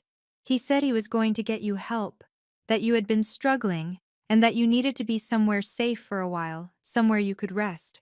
He said there was a doctor who could document it properly. She looked down at her hands. I asked him if you would be comfortable. I asked if the place was a good one, and he said yes, and I believed him because I wanted to believe him. She was crying again now quietly, the tears running down her face, without any of the dramatic excess of someone performing grief. This was the real thing. This was a woman sitting in the ruins of what she had told herself and understanding perhaps for the first time the distance between what she had chosen to believe and what had actually been happening. He mentioned the dosage once, she said, and there it was, the sentence that changed everything. He said he needed to calibrate it carefully, that it had to be gradual so it would look natural. I told him to be careful. I told him not to leave marks. Her voice dropped to almost nothing. I thought it was a sedative, something mild. I didn't understand that he was. She stopped, swallowed. I didn't let myself understand. I didn't let myself understand. 8 words that told me everything about the distance between knowing and choosing to know. Eleanor, I said carefully, I need you to understand something. What you just told me that you knew about a dosage, that you told him to be careful, that you knew about the plan to have me committed, that is not ignorance. That is participation. I watched her face go white. A lawyer is going to need to speak with you, not Silas, a separate attorney, someone who represents your interests and not mine. You need to call one today. She stared at me, her mouth opened and closed. Are you, are you telling me I'm going to be charged? I'm telling you to get a lawyer, I said. Today. She looked as though the chair beneath her had dissolved. She sat very still for a long moment, and then she began to cry again, differently this time, with a low, continuous sound. That was the sound of someone realizing there is no version of this story where they come out undamaged. My phone rang. Silas. Briar, he said when I stepped into the hallway. I just got a call from Caleb's defense attorney. Caleb is asking to see you before the trial. He wants a private meeting. I looked back through the sitting room doorway at Mrs. Thorne, who was sitting exactly where I had left her, crying into her clasped hands. Then I looked at the phone. Set it up, I said. Official visitation. Both legal teams present. Full recording. And Silas, I want the toxicology report in my hand when I walk into that room. The conference room at the Suffolk County House of Correction smelled like industrial cleaner and recycled air. The walls were cinder block painted the particular shade of gray that institutions use when they want a color that will not require any emotional response from the people inside. The table was metal bolted to the floor.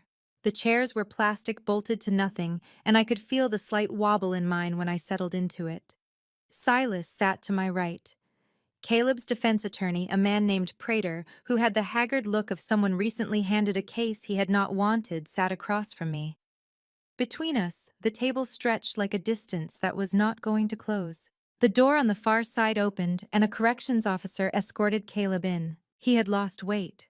His face was thinner, the angles sharper, and the stubble on his jaw was uneven in the way it becomes when a man stops paying careful attention to himself. He was wearing the standard issue clothing of the facility.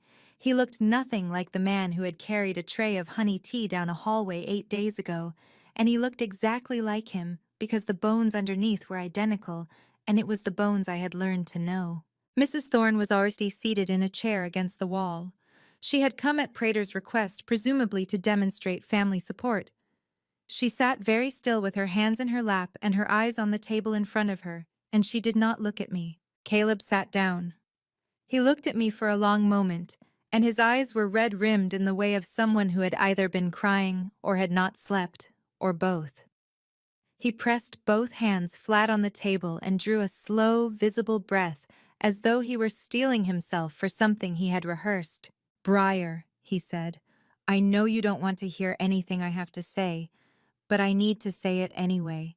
I need you to know that I understand what I did, what I planned to do, and I am more sorry than I have ever been for anything in my entire life." "Tell me," I said. He blinked. He had expected, I think, to speak for longer before I responded. The debt was drowning me. I couldn't breathe, I couldn't think. And Jessica kept telling me there was a way out, that it was simple, that if she manipulated me, Briar. I know that sounds like I'm deflecting, but she pushed me into every step of this. The doctor, the plan, all of it. "What about the drug?" I said. He met my eyes. There was something in his gaze that was working very hard to look like sincerity. "I bought it, I won't lie about that, but I never used it. I swear to God, I never actually went through with it. I put it in the drawer, and I looked at it every day, and I couldn't do it. I couldn't hurt you like that." His voice cracked on the last sentence in a way that was technically perfect. "I want the DA to know that. I want that on record. I made a terrible plan and I went too far, but I never actually poisoned my wife." He looked directly at me when he finished. His eyes were filled with tears that had not yet fallen, balanced there with the precision of a man who had calculated exactly how much emotion was persuasive without being excessive. I reached into my bags. I took out the toxicology report folded to the page I wanted. I smoothed it flat on the metal table with both hands. Then I turned it so that it faced him and pushed it across. "Line 7, I said, page 3. He looked down. His attorney leaned in beside him. The line read, "Forensic hair strand analysis confirms chronic scopolamine exposure. Sample length indicates continuous administration over a period consistent with 21 days. Blood metabolite levels indicate exposure within 48 hours of sample collection." The silence in the room was not the comfortable kind. It was the kind that has weight and temperature. 21 days, I said. 3 consecutive weeks. The blood panel confirms you were still dosing me the night I left. I watched his face as I said it. I watched the tears that had been so carefully balanced in his eyes lose their precision and spill not from grief, but from the sudden absence of any remaining option. "You told me just now that you hesitated, that you couldn't bring yourself to do it." I picked the report back up and folded it. "You didn't hesitate, Caleb. You had already been doing it for 3 weeks. Every cup of tea. Every morning. I—" His voice had stopped working correctly. "That's not the test, must have." "The test was conducted by a certified forensic toxicologist under court-admissible protocol," Silas said from beside me, his voice carrying the unhurried authority of a man who has never once needed to raise it. "Chain of custody is fully documented. It will stand up to any challenge." Caleb's attorney was already writing something on his legal pad, fast with the tight penmanship of someone revising strategy in real time. Caleb himself had stopped talking. The performance he had prepared had required a particular stage set, a particular version of reality in which the drug had stayed in the drawer, and that stage set had just been dismantled in front of him with a single piece of paper. From the chair against the wall, Mrs. Thorne made a sound. It was very small and very final, like something structural giving way. She had raised her hand at some point during the conversation and placed it on Caleb's shoulder, and now I watched her take it back. Slowly, without drama. She simply withdrew her hand from her son's shoulder, folded it into her lap, and looked at the floor. Caleb saw it happen. I watched him watch it happen. I stood up. I gathered the report back into my bag and clipped it shut and pushed my chair in with both hands. I looked at Caleb one last time across the metal table. "I hope the district attorney enjoys reading this as much as I did," I said. Then I walked to the door and did not look back. It was raining the morning the trial began. Not the dramatic kind of rain that announces itself, but the steady gray, utterly indifferent Boston November rain that makes the whole city look like it has been rinsed of color. I stood on the steps of the John Joseph Moakley United States Courthouse for exactly 30 seconds before going in, not because I needed the moment, but because I wanted to feel the cold on my face, wanted to arrive inside the building having chosen to be there rather than simply ending up there. I wore a charcoal suit that I had owned for 5 years, plain and well cut. My hair was pulled back at the nape of my neck. I wore no rings, no earrings, no necklace. The absence of the copper piece at my throat had stopped feeling like nakedness sometime in the past 2 weeks. What it felt like now was a decision. I did not need to be tracked to know where I was. I knew exactly where I was. The public gallery was full. The case had attracted the particular quality of media attention reserved for stories that contained every element the public required for sustained interest: wealth, betrayal, pharmaceutical crime, and stolen art. 3 television crews were stationed outside when I arrived. I walked past all of them without changing my pace or my expression. And Dominic, who was a half step behind me on my left, was large enough and looked formidable enough that no one tried to put a microphone in my face. Arthur was already inside, seated in the front row of the gallery behind the prosecution table. When I walked in and he saw me, he pressed his lips together and gave one small, tight nod, and that was everything. That was the entire language of the moment. I sat down beside Silas at the prosecution table and folded my hands in front of me and looked straight ahead. Caleb was brought in 5 minutes later. He had been permitted to wear civilian clothes for the trial, and someone had brought him a dark suit that fit well, though he had lost enough weight that the shoulders sat slightly wide. He looked objectively like the man I had married. The posture was the same. The careful, measured way he held himself was the same. Only his eyes had changed, and they had changed in a way I could see from across the room, flatter, the particular flatness of someone who had run out of options and was now waiting to find out how large the consequence was. The DA, a compact woman in her 40s named Sandra Okafor, who spoke with the meticulous precision of someone who had never once lost a case she considered important, rose and read the charges with the unhurried confidence of someone presenting a document she had total faith in. 7 counts: attempted murder by poisoning, aggravated assault, medical fraud and forgery for the fabricated psychiatric evaluation, unlawful possession and administration of a controlled substance, corporate wire fraud, money laundering through a shell company, grand larceny in the first degree for the stolen artwork. Each count landed in the courtroom the way stones land in still water. I felt them as physical things, one after another, the accumulated weight of what a man had planned to do to the woman he had married and to the daughter who called him daddy. Caleb's defense attorney, Prater, tried. He had constructed an argument around extreme financial distress and diminished capacity. The narrative of a man crushed by debt who had made catastrophically wrong decisions under psychological duress. He was a competent lawyer, delivering an impossible argument, and the jury watched him with the polite, unpersuaded attention of people who have already made up their minds and are waiting for the formality to conclude. Sandra Okafor dismantled it in cross-examination with 3 questions. She established that the plan had required at minimum 90 days of coordinated effort across multiple co-conspirators and included the corruption of a licensed physician, the strategic theft of a fingerprint, and the preparation of a shell corporation. Does that, she asked Prater directly during closing arguments, sound like the impulsive behavior of a man whose judgment was impaired by stress?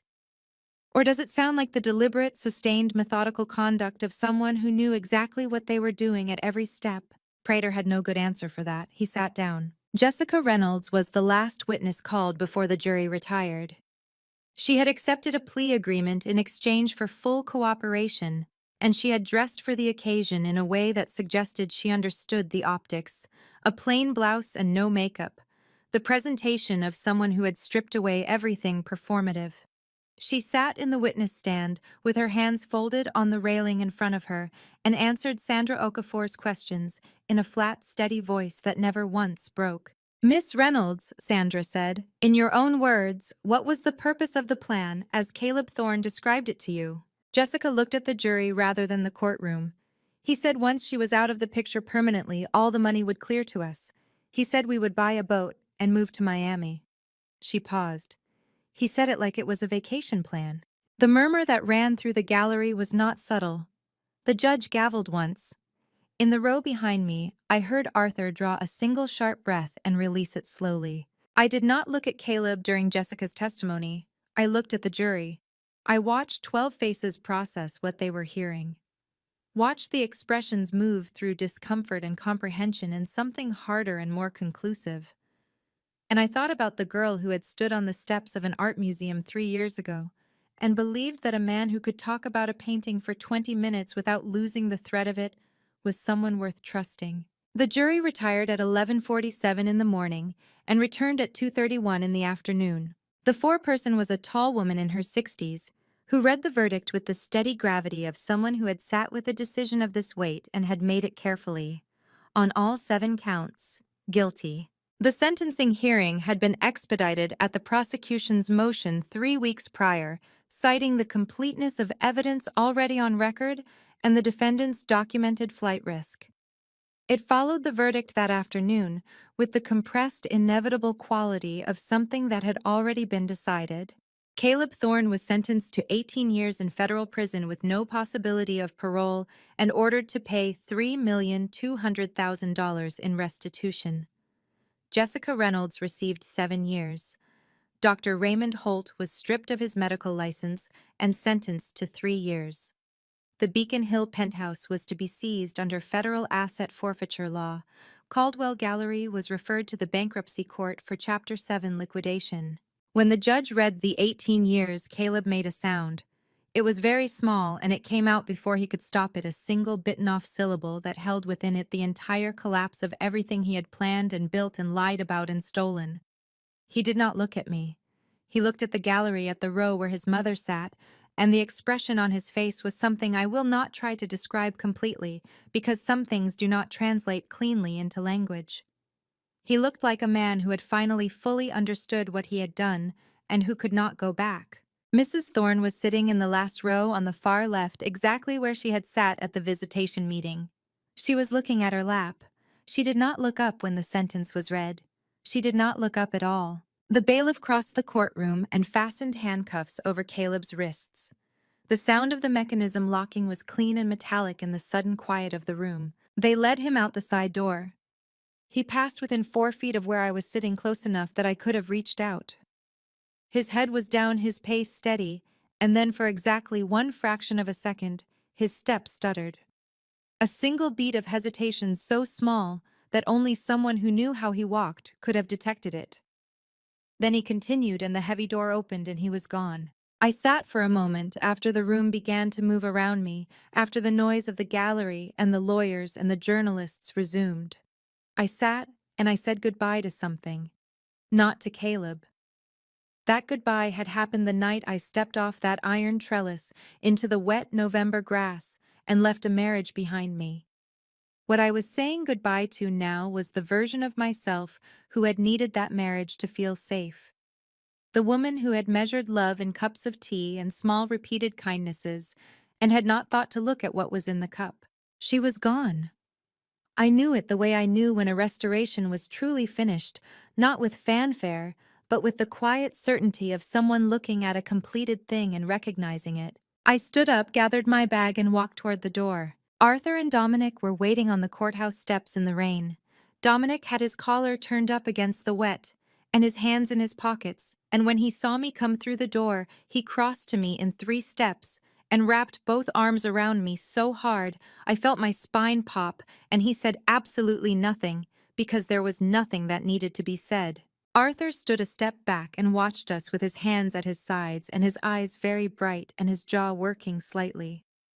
When Dominic let go, Arthur stepped forward and took my face in his hands and looked at me for a long moment, the way he had when I was very young and had come home from something difficult. "It's done," he said. "It's done," I agreed. The rain came down on all 3 of us, unhurried and indifferent and completely unimpressed, the way Boston rain always is, and I turned my face up into it for just a second and let it hit me cold and clean and absolutely real. Then we walked down the steps together. 14 days after the sentencing, I drove myself to the Boston Police Evidence Lockup on Tremont Street. No Dominic, no Arthur, no Silas. Just me and the parking meter, and a cold December morning that smelled like wood smoke and the particular metallic quality of air before snow. The officer at the desk was a young man with a patient face who found the evidence bag within 4 minutes and slid it across the counter with a release form. I signed it, broke the red evidence tape, and tipped the contents into my palm. The copper necklace landed in my hand, and something in my chest recognized it the way a body recognizes warmth after cold. The oxidized metal, dark at the edges, with the particular patina that takes years and skin contact and the chemistry of living to develop. The rough malachite at the center, exactly as imperfect as it had always been. There were two small scratches on the copper backing fine parallel lines where Caleb had pried it from the velvet box with something sharp. I ran my thumbnail over them. "You okay, ma'am?" the officer asked, not unkindly. "Yes," I said, and I meant it. I was still standing at the counter when the officer cleared his throat and said, "One more thing. A letter was delivered here this morning from a federal intake facility. The sender listed this location as the delivery point. Do you want it?" He held up a plain white envelope. My name was written on the front in handwriting. I would have recognized anywhere the particular way he hooked the tail of the capital B. I took it. I walked to the bench near the door and sat down and opened it. The letter was 2 pages written on lined paper in ballpoint pen. The handwriting was smaller than usual, compressed the handwriting of someone writing in a space with limited light. "Briar," it began. "I don't expect you to read this, but I'm going to write it anyway because there are things I need to say that I couldn't say in that room with everyone watching. I know you think everything I do is a performance. Maybe you're right. But I'm going to try to give you the truth anyway for whatever it's worth now. When I first asked you out, I didn't know who your family was. I know that sounds like the exact thing a guilty man would say, but I need you to know it. I knew you were remarkable. I knew the way you talked about light and surface and the age of materials was unlike anything I had ever heard. I fell in love with your mind before I knew anything about your bank account. But somewhere along the way, knowing about the money broke something in me.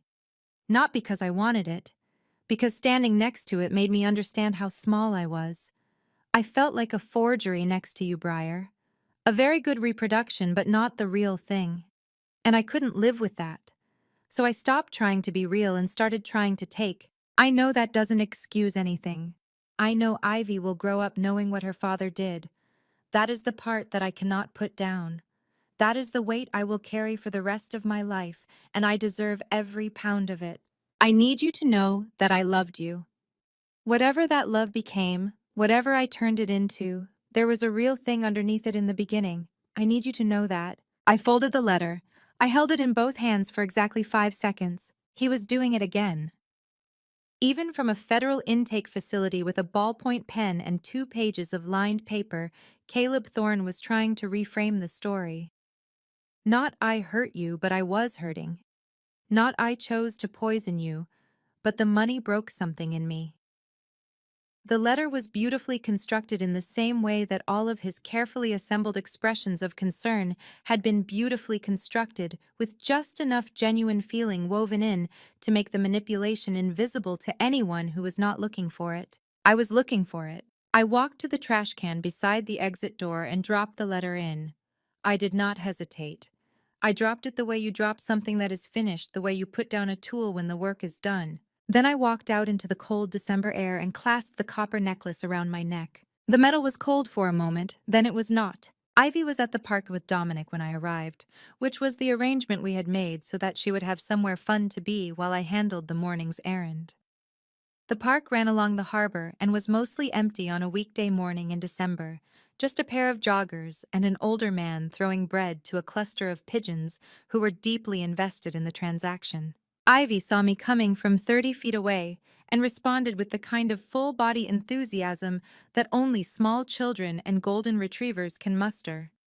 She launched herself across the dead grass at a speed that was genuinely alarming and hit me at hip height with both arms going around me and her cold face pressed into my coat. "Mommy, we saw a seal," she announced at high volume against my ribs.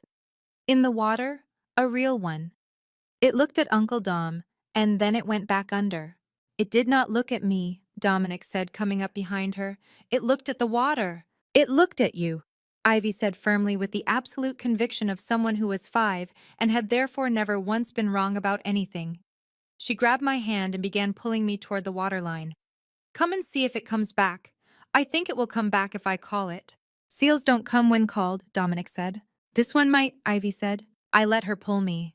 The harbor was steel gray and very still under the overcast sky, and we stood at the railing for a while, the three of us, while Ivy made a series of increasingly creative sounds at the water that did not produce a seal, but did produce a deeply impressed reaction from the pigeon man who told her she had excellent technique. Eventually, Ivy declared that the seal had probably gone for lunch, and that we should also go for lunch, and could we please have hot chocolate with the little marshmallows, the small ones.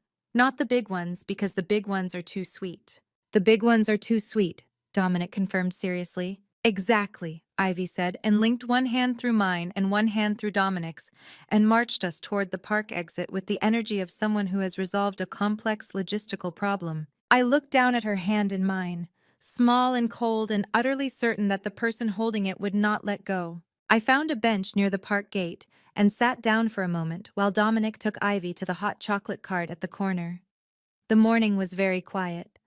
A ferry moved slowly across the harbor, its wake spreading out behind it in a wide V. Somewhere in the distance, a construction crane was turning.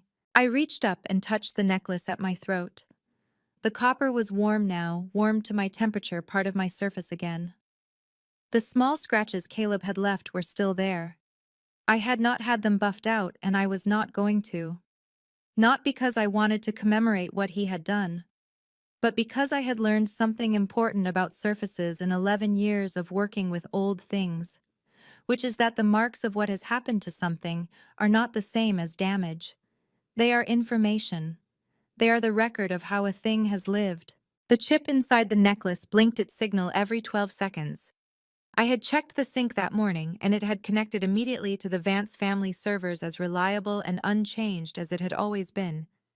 Every 12 seconds, blink, blink, blink. My father had built the original system because a man who has watched his 7-year-old daughter be taken from him does not stop preparing for the worst. And I had built everything else. GemTrace, the Nano Sentinel, the smart home systems, the fallback protocols for the same reason dressed in a different professional language. I had spent my entire career building walls around things that mattered. I had just never thought to build one around myself. Mommy! Ivy appeared at my elbow, with a paper cup in each hand. Her face flushed from the cold, and completely incandescent with the pleasure of hot chocolate procurement. I got you one too, with the small marshmallows.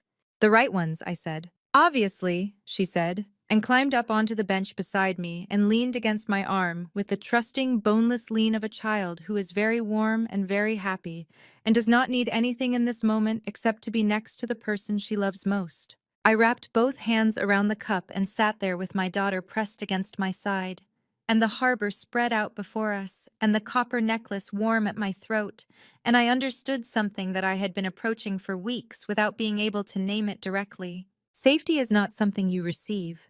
It is not something a person hands you at an altar or promises you with their eyes full of tears on the steps of an art museum. It is something you build, line by line, system by system, the slow and patient work of someone who has decided that the things worth protecting are worth the labor. The chip blinked. The ferry reached the far shore. Ivy drank her hot chocolate with the focused pleasure of someone experiencing something excellent. I drank mine. The marshmallows were the right ones. Looking back, I want to tell you something I wish someone had told me before any of this began. Family betrayal doesn't announce itself with warning signs. It arrives in a cup of honey tea in 4 years of shared mornings built on a foundation you were never shown. Don't be like me. Don't wait until the evidence is forensic before you trust what you already feel. The part of you quietly counting what doesn't add up, that part has always been right. I'm not a hero in this story. Family betrayal taught me that the most important protection I could build was the one pointed inward, at my own willingness to believe what I wanted to believe. And family revenge, I'll be honest, is not what healed me. The verdict mattered, justice mattered. But what healed me was my daughter's hand in mine on a cold park bench in December, and the quiet certainty that I had built something stronger than what tried to break it. I believe God places certain people in our lives before we know we will need them. my father, my brother, and sometimes ourselves. Stories of family revenge and family betrayal all end the same way, when the right person refuses to fall. This is my personal belief. Every story of family revenge begins with someone choosing not to be a victim. Choose yourself first. If this reached you, share it with someone who needs to hear it. Leave a comment below and subscribe to this channel for more stories that matter. You never know whose day it might change. Thank you so much for watching all the way to the end. One final note, the stories ahead contain some fictional elements crafted purely for reflection and education. If that's not what you're looking for, no judgment at all. Step away and find what serves you better. But if you're staying, I'm truly glad you're here. Don't pity me. My heart doesn't need your mercy. I can still stand on my own.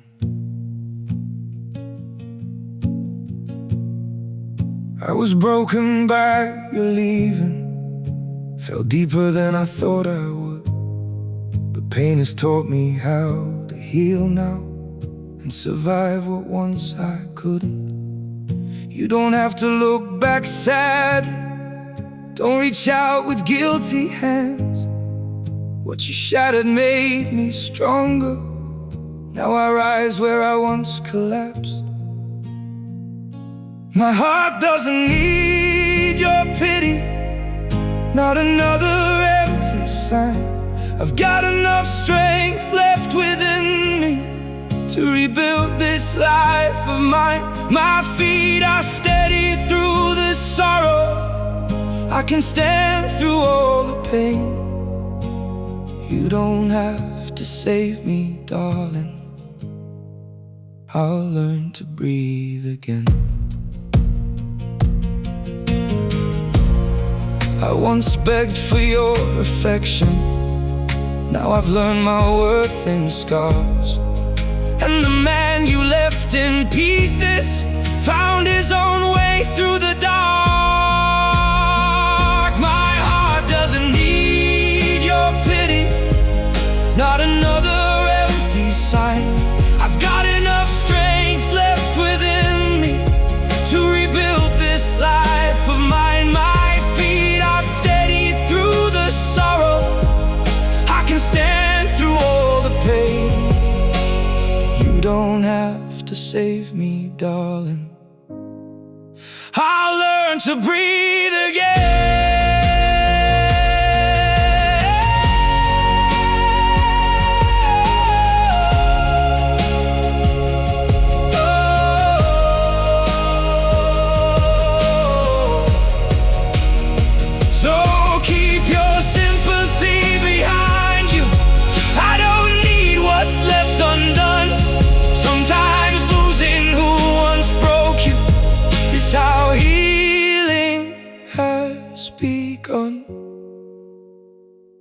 My heart doesn't need your pity, not another empty sign. I've got enough strength left within me to rebuild this life of mine. My feet are steady through the sorrow. I can stand through all the pain. You don't have to save me, darling. I'll rise alone again.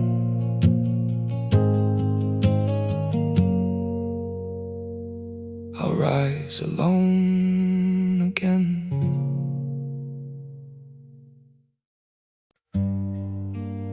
Some days feel off, like I'm standing but still falling. A little pain, a little tired, and no one to tell it all to. There are days that feel unsteady, like I'm drifting out of place. Every step just feels so heavy, with a smile I have to fake. A little hurt I keep inside me, a little weight I always hide, and 1,000 quiet worries I've been holding deep inside.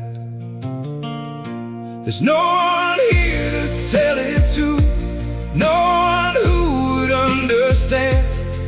So I carry all these feelings like they're slipping through my hands. A little broken, little lost, trying hard to just get through. All these nights I stay awake with everything I never say to you. I keep walking through the silence like it's all I've ever known. Every crowded room reminds me how it feels to be alone. There's no one here to tell it to, no one who would understand. So I carry all these feelings like they're slipping through my hands. A little broken, little lost, trying hard to just get through. All these nights I stay awake with everything I never say to you.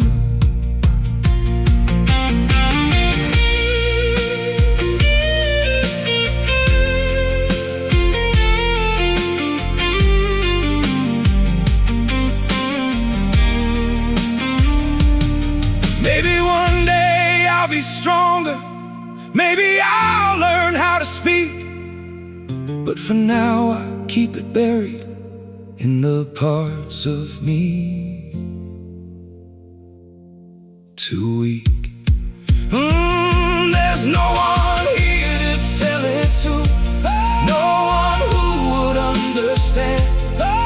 So I carry all these feelings like they're slipping through my hands. A little broken, little lost, trying hard to just get through. All these nights I stay awake with everything I never say to you.